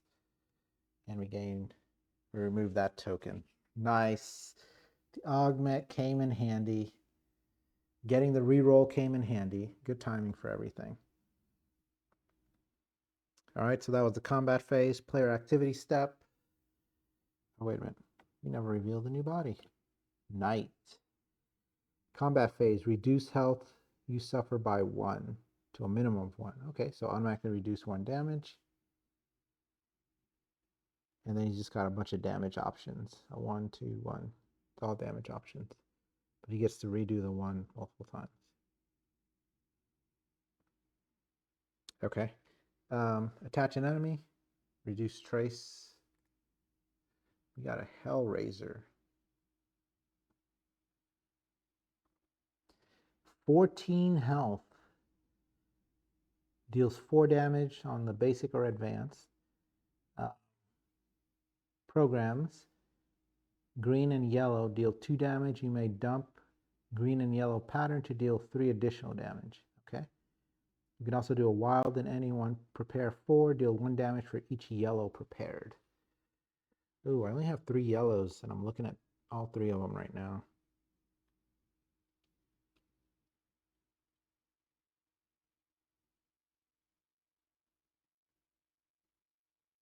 Not great for that. All right. Go back to the top. No trace to spawn an enemy. Refill.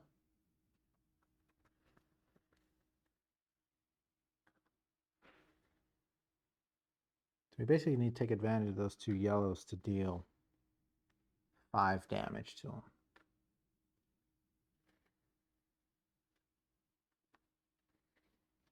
Oops. Unfortunately, I'm not going to get to a point where I can refill yellows with that prepare, which is fine. We just won't do a prepare.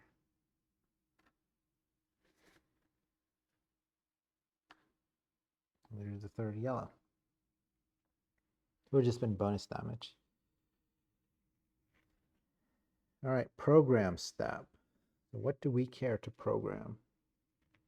Really? Nothing. Defense. Oh, there's no way to get 5 defense right now, is there? I could refill launcher at the Riverwalk.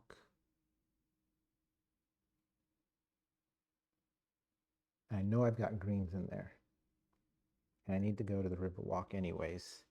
So let's go with 1, 2, 3, 4. See, I can do this blue and a yellow, and I can do this red and a yellow to satisfy his program of dealing 5 damage. Do I need to move one other thing?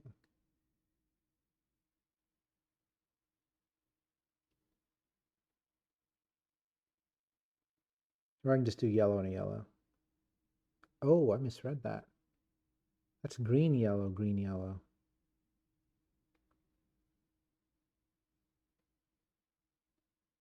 Whoops. Well, like I said, I'm not undoing it all. So let me move this down. For some reason, I read that as a question mark, but it's not. It's green, yellow, green, yellow.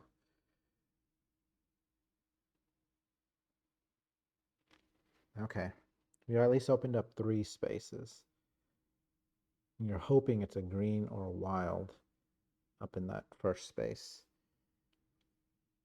So that was program. Oh, man, I keep forgetting.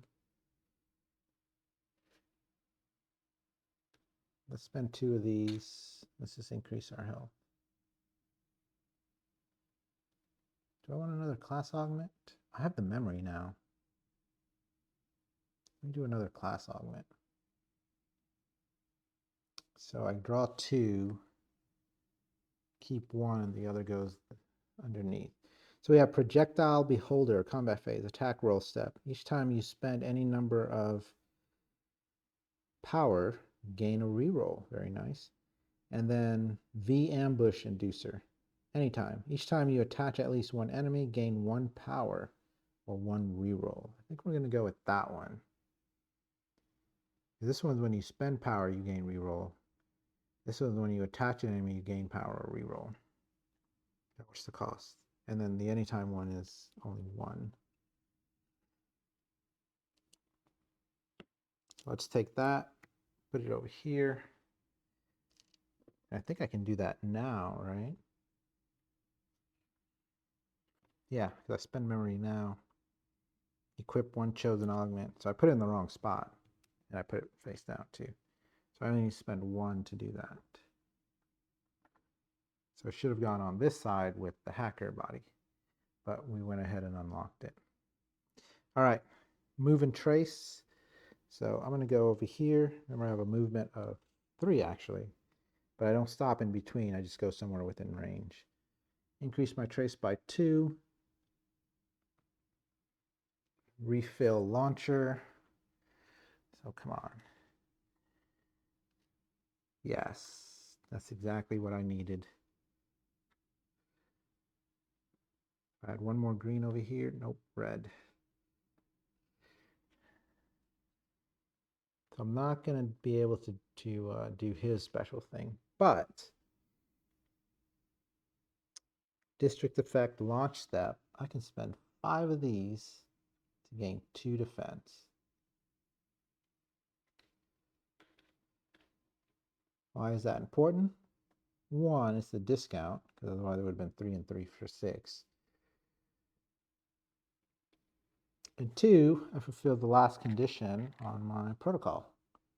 Launch a longer acid pattern. You may launch all basic patterns multiple times per launch step.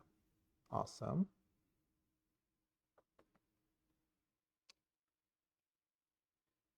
So it says prepare for. And I can put them anywhere. So I could feasibly still do that and deal 3 damage. I kind of wish that red hadn't come out where it did. So, because now we're in the launch step. We've been in the launch step, that's what we did. So let's do a wild plus any. Down here, prepare 4, deal 1 damage for each yellow, but all my yellows are out. So I gain 1, and the prepare you can put them wherever you want. There's only 1 open space to be able to do that ability up there. Kind of makes me wish I had unlocked that one down there. 2, 3. So we definitely want 1 here. And then we got these guys. Maybe do that to gain another power. And this green, actually blue, yellow, green would reduce my trace, but I'm not worried about that. Let's just put this green up here in the corner. Okay. And then we're going to do this green, yellow. Activate this ability, deal 2 damage. You may dump another green, yellow pattern to deal 3 additional damage. Can't do it, but I at least dealt 2 damage to him.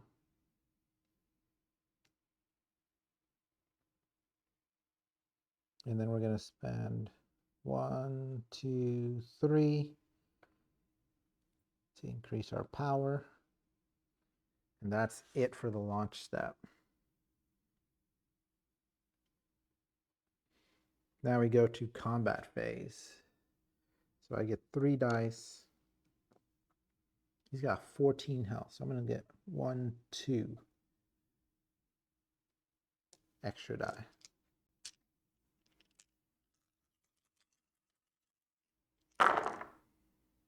Man, these blanks are hurting my soul. At least I got these 2. Like I said, it's only 1/6 chance. If these were like 6s for Dice Throne adventures, I'd almost have an ultimate every time. That's how ridiculous it is. So do I spend a reroll? I'm going to get 2 damage off of this class augment. And it'll let me reroll 2 more in. So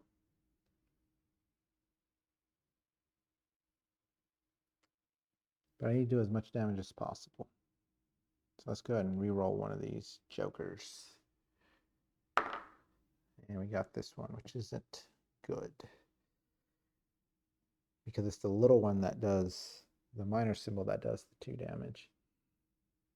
All right, starting with us, let's go ahead and put 2 up here, which will deal 2 damage. And then we get to roll 2 and activate combat frames. Okay.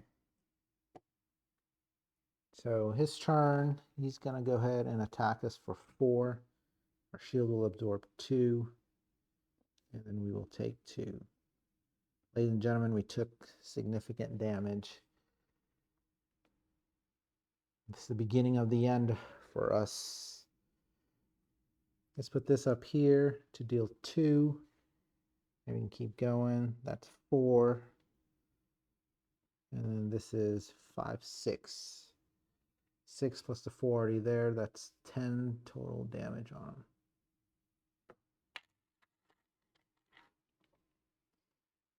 So that delays us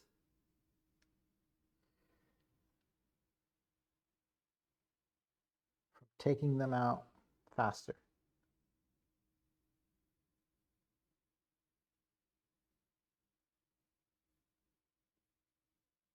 Did I forget to move the marker? We started here. Oh, there wasn't one here. So I took 1, 2. That's why we're on 4 and we're about to drop the 3. Okay. So the first turn I took that one out. Second turn I took that one out. Now we're on the third turn and I did not take him out. Oh, but he's so close.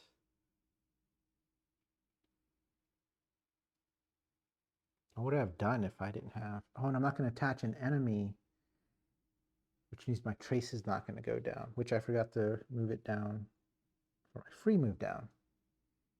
Trace protocol. Yeah, because I don't want an enemy to spawn. Or do I? Once per launch step, reduce or increase by 1. Because I'm going to take him out. He's got 4 left, but I'd have to have a green, yellow pattern in order to deal 5 and take him out, which means I'm not... But I got to save the time. So we're not going to move it down. We're going to move it up instead if we have to move it. And then we're going to go to the player activity step. We have an enemy, so we're not going to attach a new one.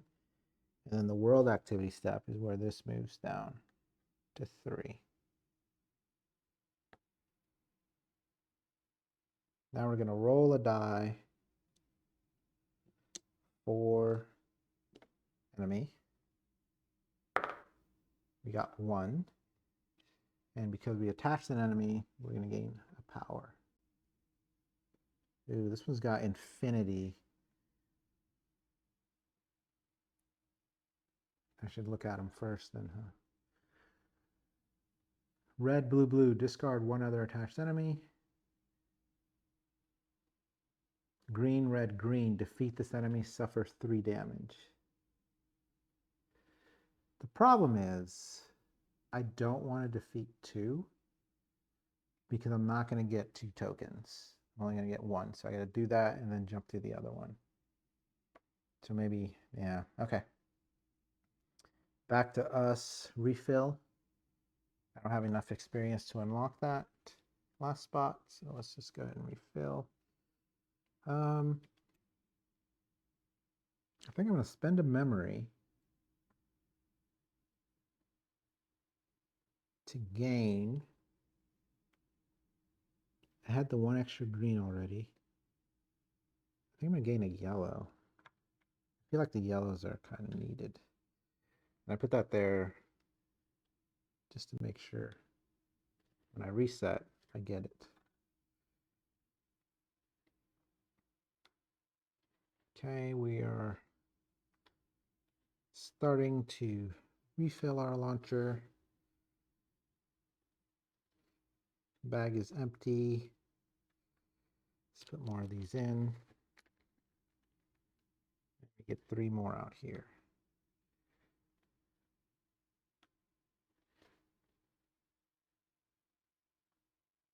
Okay. So to deal the 5 damage, we need green, yellow, green, yellow.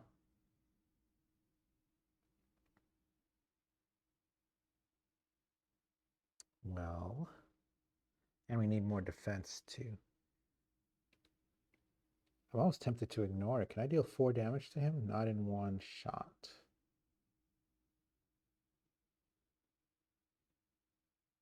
Because I'm like, I can get 2 defenses with all the greens.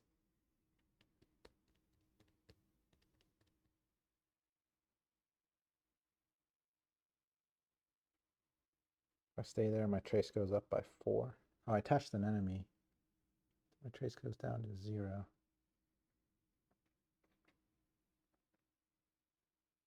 So I can go 1, 2, 3, swap. We get 2 defenses with all those greens.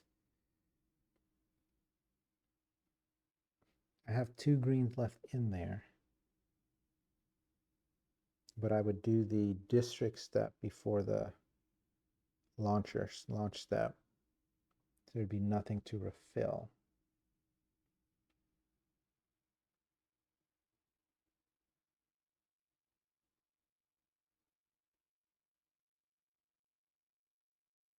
Okay, we need the green yellows. Let's go ahead and take care of that. Let's go 1, 2, 3, 4. That'll give us green, yellow there, green, yellow there.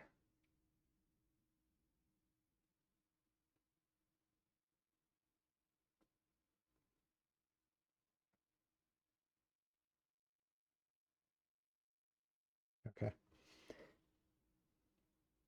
That is the program district. Oh, we're gonna have to come back there. Oh, I see.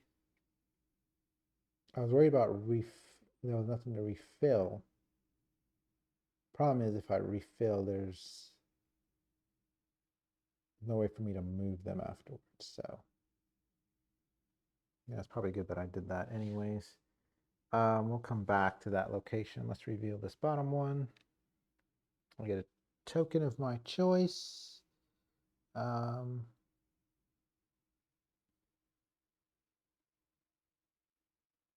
I guess that other, let's get a blue. We need some memory. It was very disappointing to pull a blue when we don't. I got rid of a blue earlier. We'll get it back. Let's flip this. See what this tile does for us. Lose 1 health to gain 2 shields.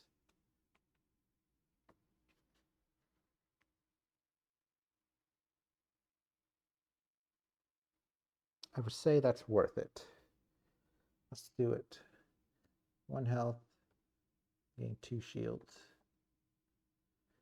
Because right now we're not going to have any shields. Oh, we're going to take him out. And that guy only attacks for, 1 or 5.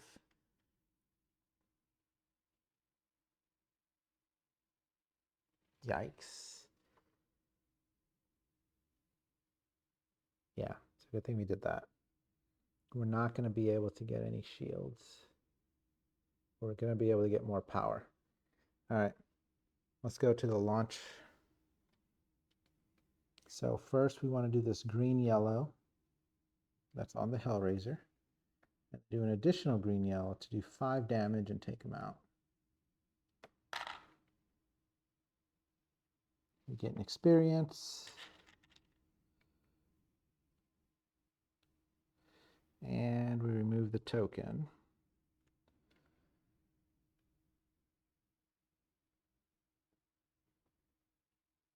I guess I could still hit him.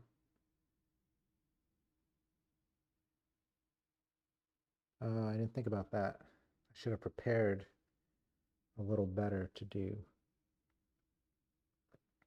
the blue, red, green. Dang, dang, dang, dang, dang, dang, dang. Because he has infinite health, so attacking him isn't going to do anything. Suffer 3 damage just by defeating him. Actually, I have to be green, red, green. And we didn't have enough. Well, I could have pushed that over, I guess. No, because I had just enough to get those guys in the position. So, okay. So, district effect. We just did launch step. Let's do a couple more things. Let's go ahead and increase our power with these two while we're thinking about it.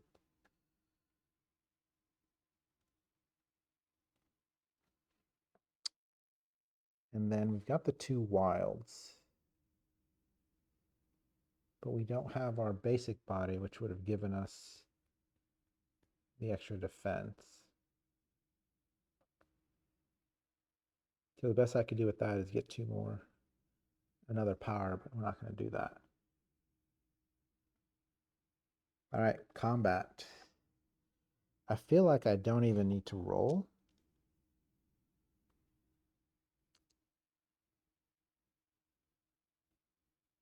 Oh, launch on area 0. Okay. Yeah, there's no reason for me to roll because I can't do any damage to him. I just have to hope he doesn't attack. He does, but he does the little damage, which is 1. So we'll let our shield absorb that. We kind of got lucky on that one. We got very lucky on that one. All right, player activity step. We have an enemy on us, so we can't reduce that. I forgot we removed here, so our trace goes up 2, and then we reduced it by 1. Because we did move to abandoned district, and then our trace protocol lets us reduce it by 1. We're not going to make the same mistake and leave 2 enemies, because taking them both out at one time is not going to benefit me, except for more experience, which we got to remember to spend and unlock that final space. Or increase our max health. We're going to increase our max health. World activity step. This goes down. And then back up top. We don't need to roll the die for trace. We're going to go ahead and spend the 2 experience while I'm thinking about it. I feel like the game's it's already done a couple unlocks for me. So I'm just going to increase my health by 1. And it does say that you increase your base health by 1. So somebody's been playing some other games. All right, let's see what else we got. Launch. Or refill launcher. Or we need green, red, green.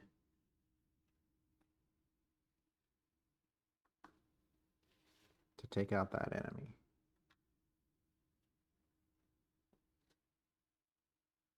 Which should be very easy for us to do.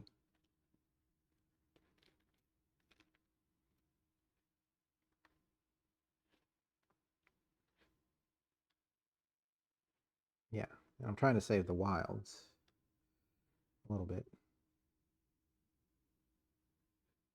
Yep, that's it. Okay, program step.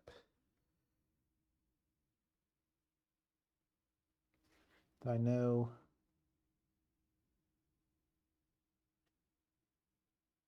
that's all I really need. Let's do this. Bump the blue down. There's our green, red, green.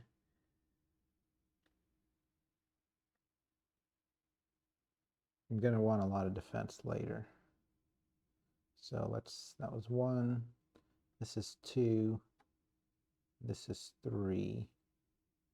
Let's move this 4. Nope, because we need green, red, green. Let's move this 4. Okay.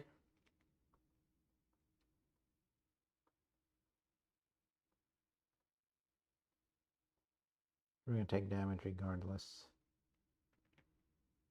And we're going to go to a refill launcher. Yeah, we'll only refill 1, which isn't going to do anything for us. All right. That was our program step. Move and trace. So we're going to go here. Increase our trace by 2. Refill launcher, which is just going to be 1. And it's a yellow. Oh, which means we at least get a reroll if we choose to do that.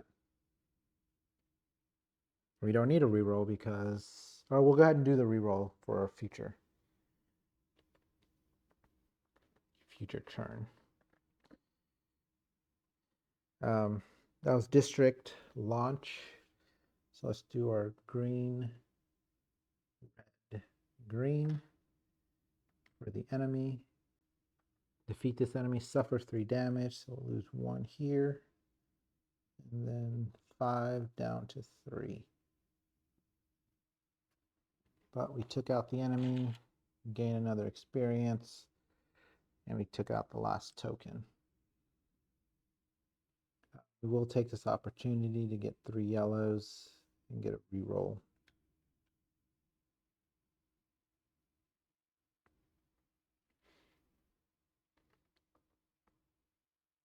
All right, there are no others in a row.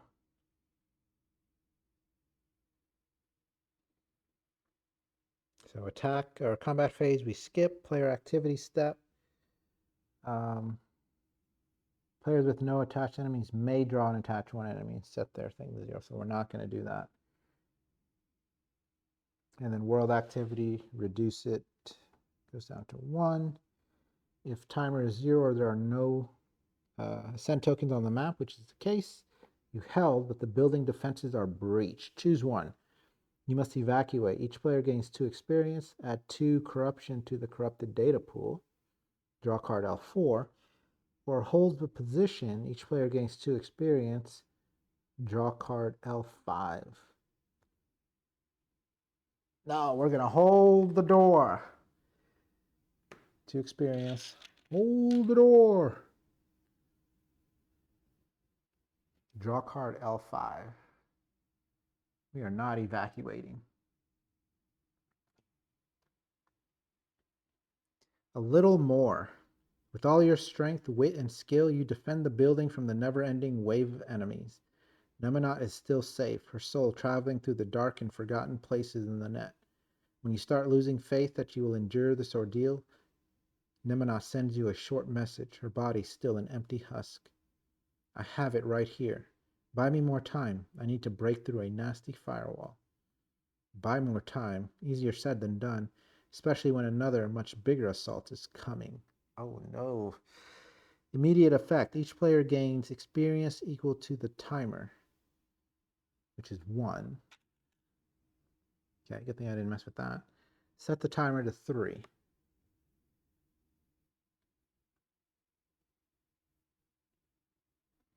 Each player suffers 2 damage for each ascend token on the map. There are none. Discard all level 2 enemy cards from the enemy deck. Each player discards all attached level 2 enemy cards, then draws and attaches 1 enemy for each card discarded. There are none.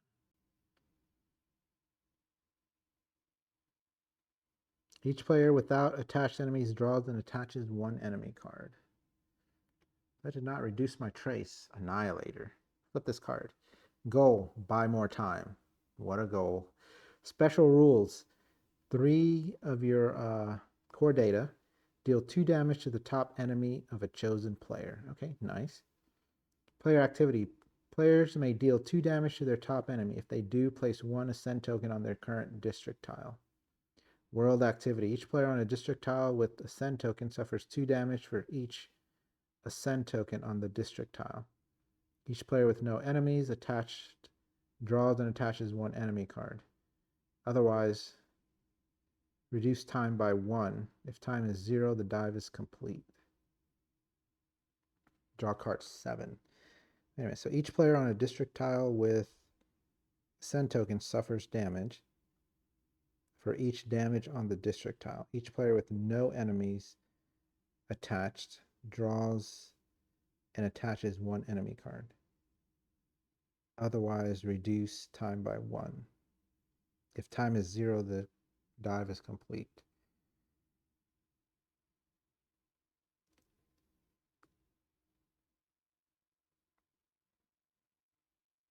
Oh, so I have to not defeat the enemy.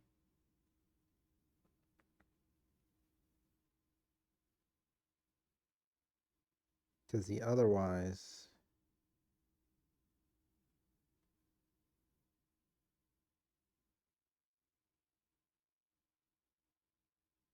Each player with no enemies attached draws and attaches 1 enemy card. Or I just have to have more than 1 enemy on me. Okay. And I have quite a few options for dealing damage. All right.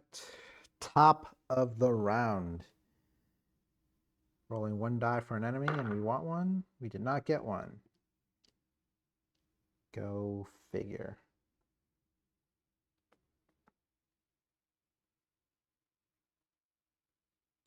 It's okay, our trace will go up. Refill launcher. So how do we heal? Wicked square. We also need an absurd amount of defense. This guy is the one that also reduces your max health. Let's see, we get 2 more tokens.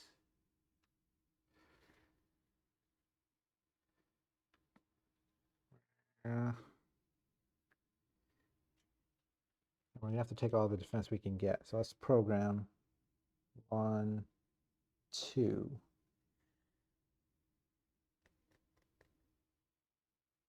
Attach the new enemy.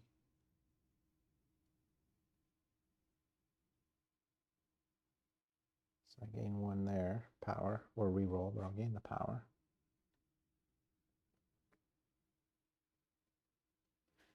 Let's spend these 2, and I keep forgetting it. I'm going to do it now. To remove this, we're still in the refill step. Well, I programmed a little bit.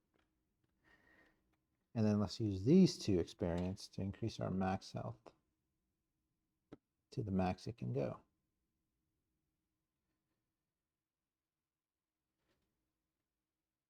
So we did 2 up there. I can slowly try to bring this up.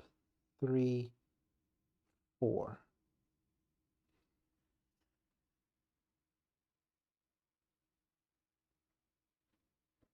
Ooh. So there's a tile that'll let me program. So I can go to the abandoned shack. Program 3.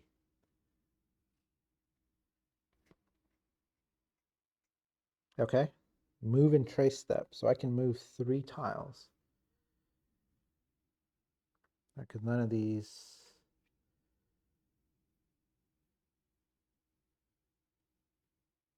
Server farm says spend 1 asset to gain another asset. I don't need that. Let's go 1, 2, 3 to the abandoned shack. That will give us 3 trace. 1, 2, 3. And we can program 3. So I'm going to swap these 2. 1, 2. And I guess we'll just get this yellow ready. 3.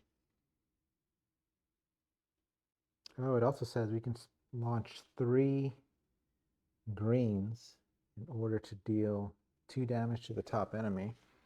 Or this, we can do red, green, red. Man, you don't be paying attention. Deal 4 damage and lose a shield. Or yellow, green, green. I should have been paying attention with that. I was just automatically thinking about defense.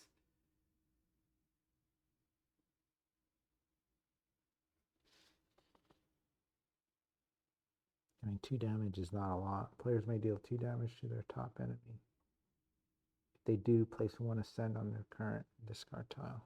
So if I do it during the player activity, then I'd be taking 2 more damage.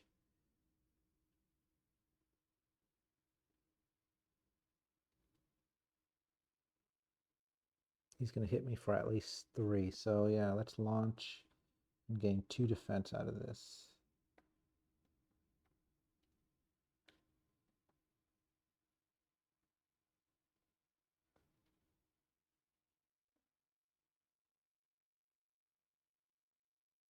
And then let's spend 2 here to gain a power.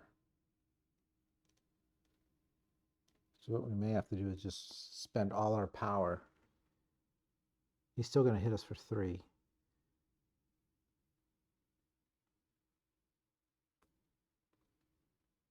Okay, so that is launch step. Is there any other thing I could launch? I could reduce or increase the trace.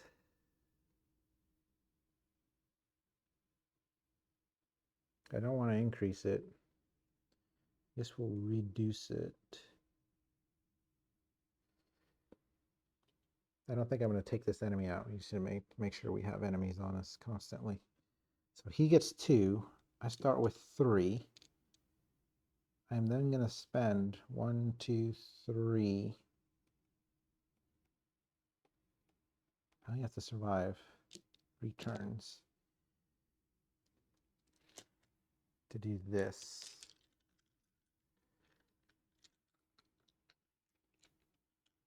Each player with no enemies attached draws and attaches 1 enemy. Otherwise, reduce time by 1. So yeah, I just have to knock him down enough, but don't kill him. But that means I'm going to keep taking the 3 from him. So defense is pretty important here. I'll get all those wonderful blanks.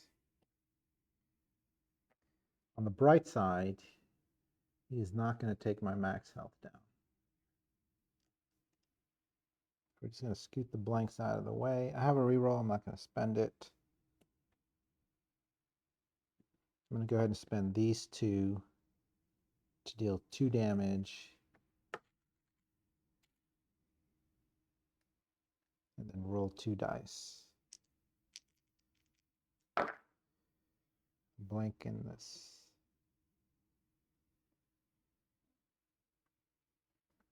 All right, so I did 1 attack. He's going to hit me for 3. So I'll lose 2 shield, 1 health. And then I get to do 2 here, 4, 5 damage. That is 7 of 13. See, it's not a lot. I rolled a lot of dice, and I didn't want to take them out. And you can see, well, now we're just going to get more enemies attached to us, too. So we didn't lower our trace. So yeah, they're just going to keep piling on. I might have to go to the wicket square here.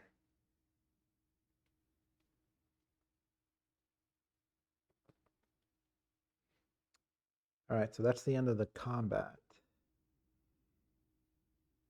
Player activity step. Players may deal 2 damage to their top inning. If they do place 1, we're not going to do that. Each player on a district tile with that suffers damage. Nope. Each player with no enemies attached. Okay. So reduce this by 1. So we just have to survive 3 rounds.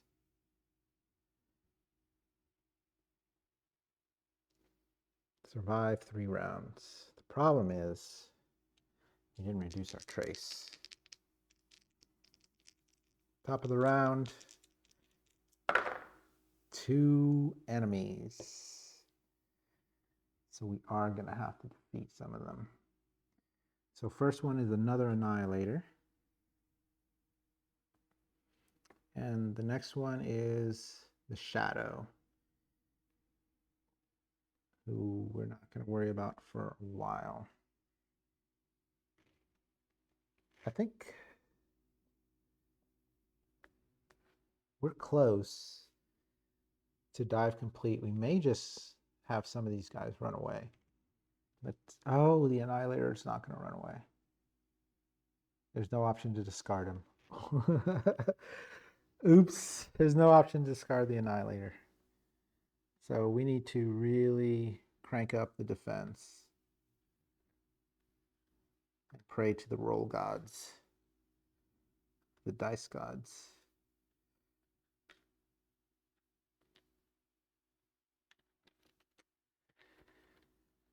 That yellow's in a bad spot.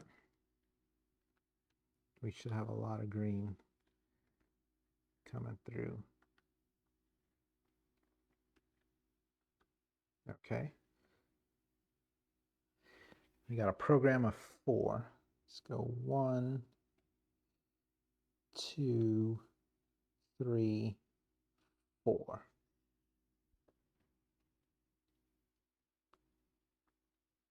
So maybe we don't do that. Maybe we try to get this red, green, green, yellow, green, green.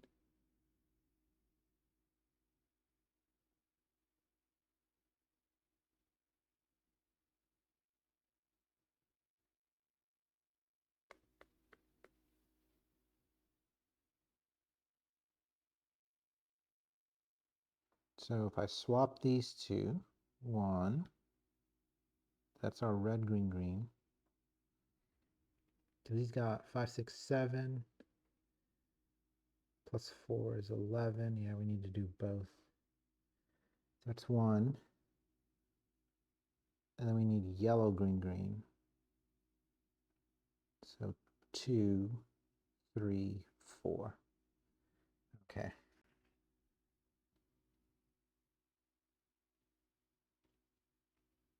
Next, that was our program step. We have no experience to do anything with.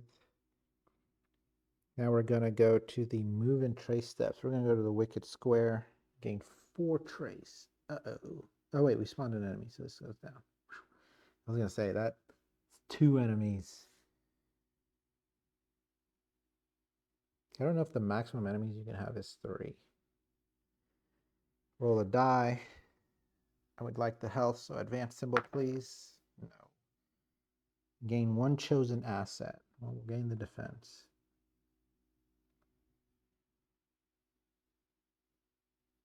Going there, our trace goes up 4. 1, 2, 3, 4. So that was the district. We're going to reduce this by 1 during the launch. We're going to do red, green, green, and then yellow, green, green. 2. I'm sure I've twisted this a few times. To take out this annihilator. You lose 1 shield each time. So I guess in gaining the asset, I knew I should have gained a shield. Let me gain a power. And we attach the new enemy to gain another power. So this annihilator is gone. We get an experience for him. The next annihilator is up, and we have nothing prepared for him. It might take us out.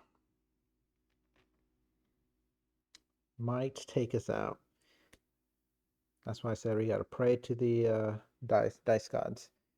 All right, let's go into combat. I need to do as much damage. Let's roll 2 more. Let's roll 3 more.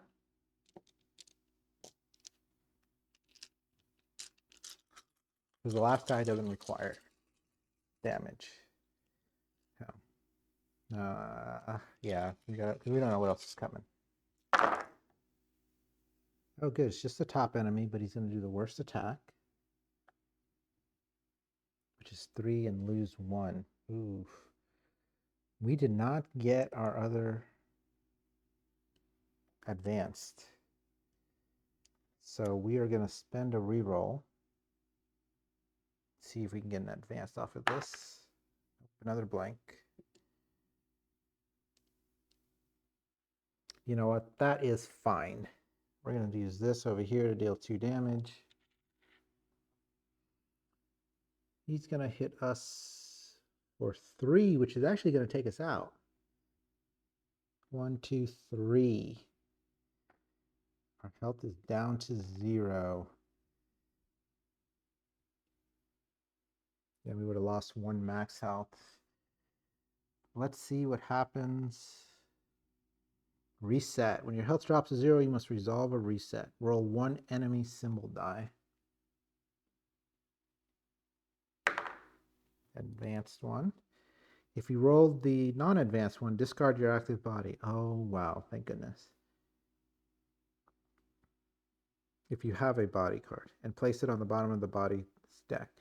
If you have another body card, place it in the body slot and replace your standing miniature. If you don't, you go back to the body printed on your player board. If you roll the advanced one, do not discard your active body. Okay, good. Gain 2 corruption. Okay. Dump all data tokens from your launcher. All data tokens.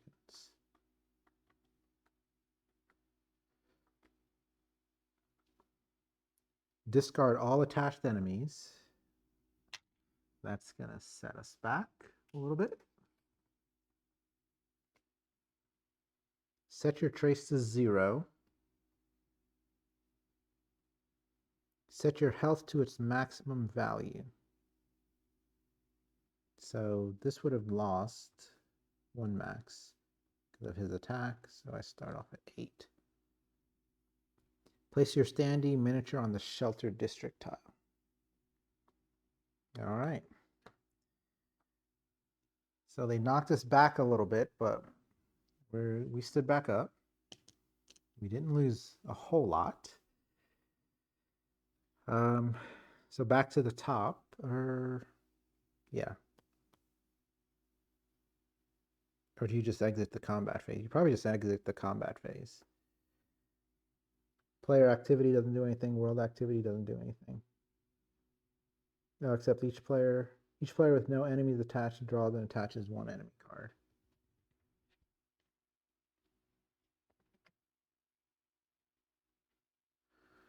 It's the Annihilator. I did check in a previous one. There's not a lot of enemy variety, which I think is a missed opportunity with this game. I think there's like 4, maybe 5. But I think it's like 4. So you've got this entire stack. It's a pretty decent stack, and they're all just like repeats of each other. They could have at least varied some of the symbols up or something to kind of change them up a little bit, but they're all pretty much carbon copies of each other. Now that I say that, I'm looking to make sure. Yeah, because see this Annihilator looks like this Annihilator. See, it could have been like blue-green on this one or green-green, you know, change it up a little bit. Shadow is the same on all of them. But with 4 symbols, I felt like they could have changed them up a little bit to make the enemies just slightly different. All right, so no trace. And now we're going to refill our launcher, and we got a lot to refill.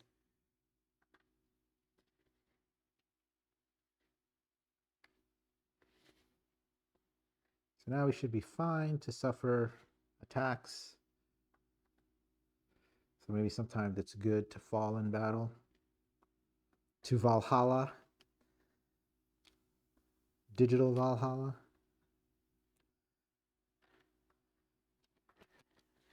Let me not give anybody any ideas. All right, here we go. Oh, wow, of course. Those cannot be moved, so I'm thinking I can't even like swap with them or anything. They clog up your board. It's a bug in the program. But at the end of the launch step, you discard them.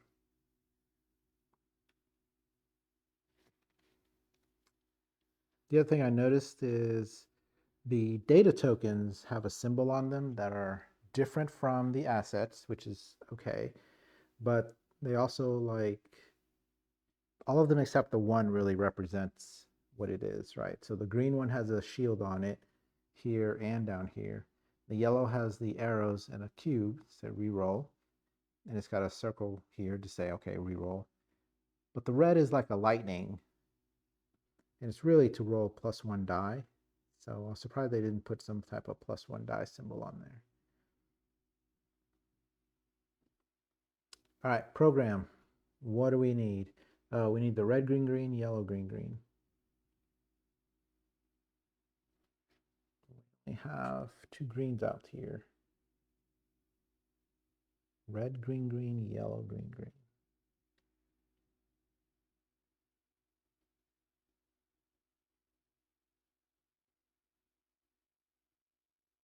I know I can move this over and get red, green, green. That's not going to get me yellow, green, green. The yellow's all the way over there. Maybe I can go to the abandoned shack and program 3. And just focus here to get this to be yellow, green, green. So that was 1, 2. I actually don't have to. 3, 4. And that way I'll at least do 8 damage. And then I just have to keep taking hits. I should have boosted my shield to kind of help block some of it, but I think we'll be okay. I think we'll be okay. I also don't want to kill him outright, I guess. So maybe I won't do all of them. Okay, so that was the trace roll, refill launcher, program step, move and trace. So I don't need to program 3.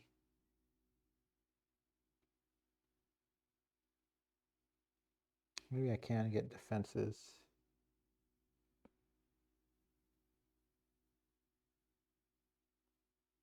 If I refill launcher, I would only get 2. I can go to the server farm, spend 1 asset to gain another asset. If I had an enemy attached to me, so I do gain another power. I'm not trying to take him out that way, so let's go to the server farm. Gain 3 trace, 1, 2, 3. I will trade power for a defense. Then we're going to go to the district. That was the district effect. Launch step. So let's do red, green, green to deal. Oh, I'm going to lose the shield. Why do I keep doing that?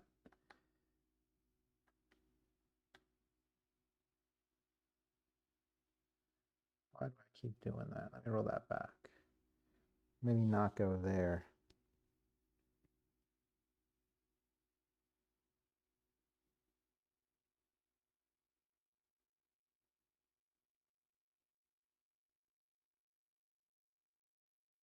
Before we go, let's go to the abandoned district. It's 2 trace instead of 3. And we'll lose the 1 health to gain 2 shield.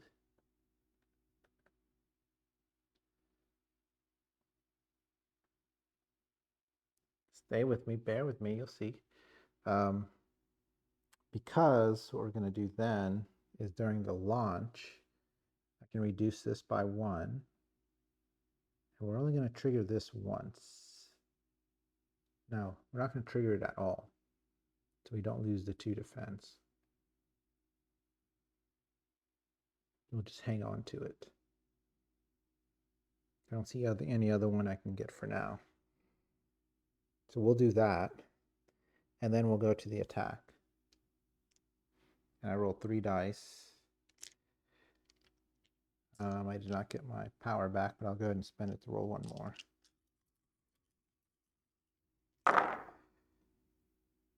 Okay, he rolled the worst result he could have rolled. I'm going to do 2 damage up here.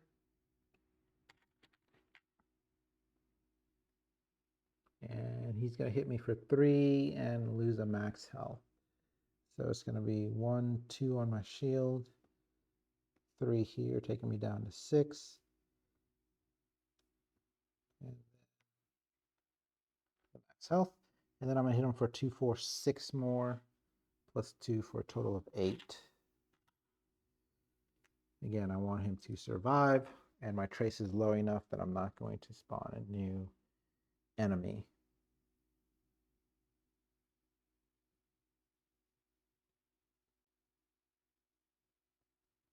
Okay. So that is combat, player activity step. Not going to do it. World activity step, reduce time by 1. So I just need to survive 1 more round. Trace step, nothing. Refill. Which means I just need to survive his attack again. I don't really need to attack him.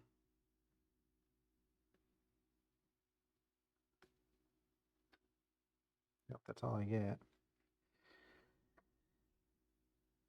So let's not attack him. Oh wait, so during launch, this one actually fell off.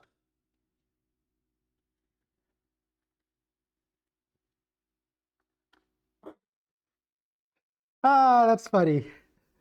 That is funny, right? Let's program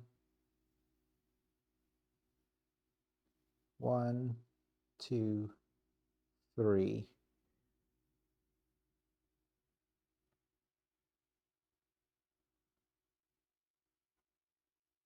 Four.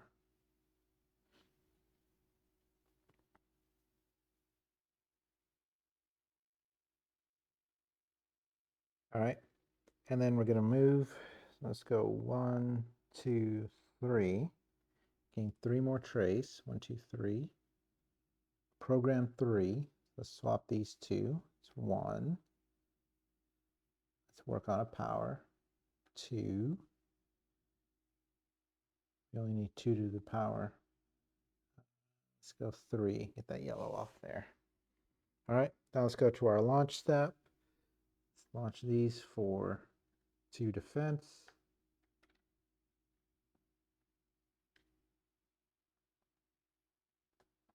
And then let's launch these 2 for a power.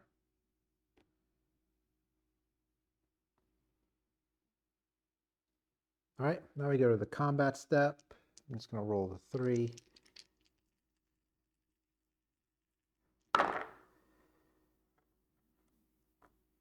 Remember, I can choose not to apply dice. Ooh, he did the least destructive attack. So it's just 3 damage. Let me do mine first, I suppose. Let's do here. Oops, I've got this die. We'll deal 1 damage to him. So 5, 6, 7, 8, 9. He's still alive. He's going to hit us for 3. Our shield will take 2 of it. And then we'll lose 1 health. All right. That's the end of the combat phase. We're not going to use our remaining dice. Again, we don't want to kill him. And we go to player activity. Nope, don't need that. World activity. Reduce it down to 0. If timer is 0, the dive is complete. Draw card 7.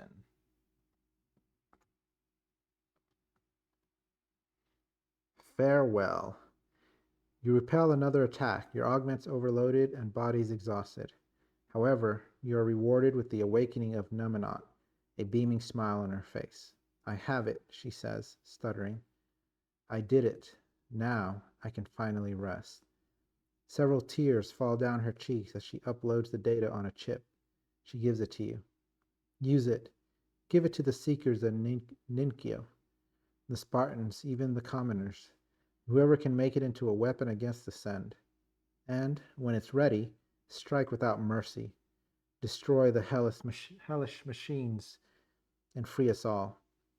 She stretches and glances out the window, suddenly growing nostalgic. The world is ugly, you know, but I love it. Take care of it, Tamashii. For your help, I offer you this husk, this body.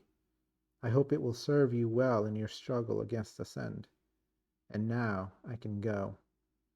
She, once again, connects to the devices, looks up at you and winks.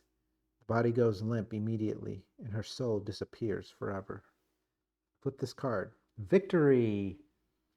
Unlock components LB1 body card, LC1, LC2 class augment cards, LE1 enemy cards. So lots of new unlocks there. I'm going to have to go through those.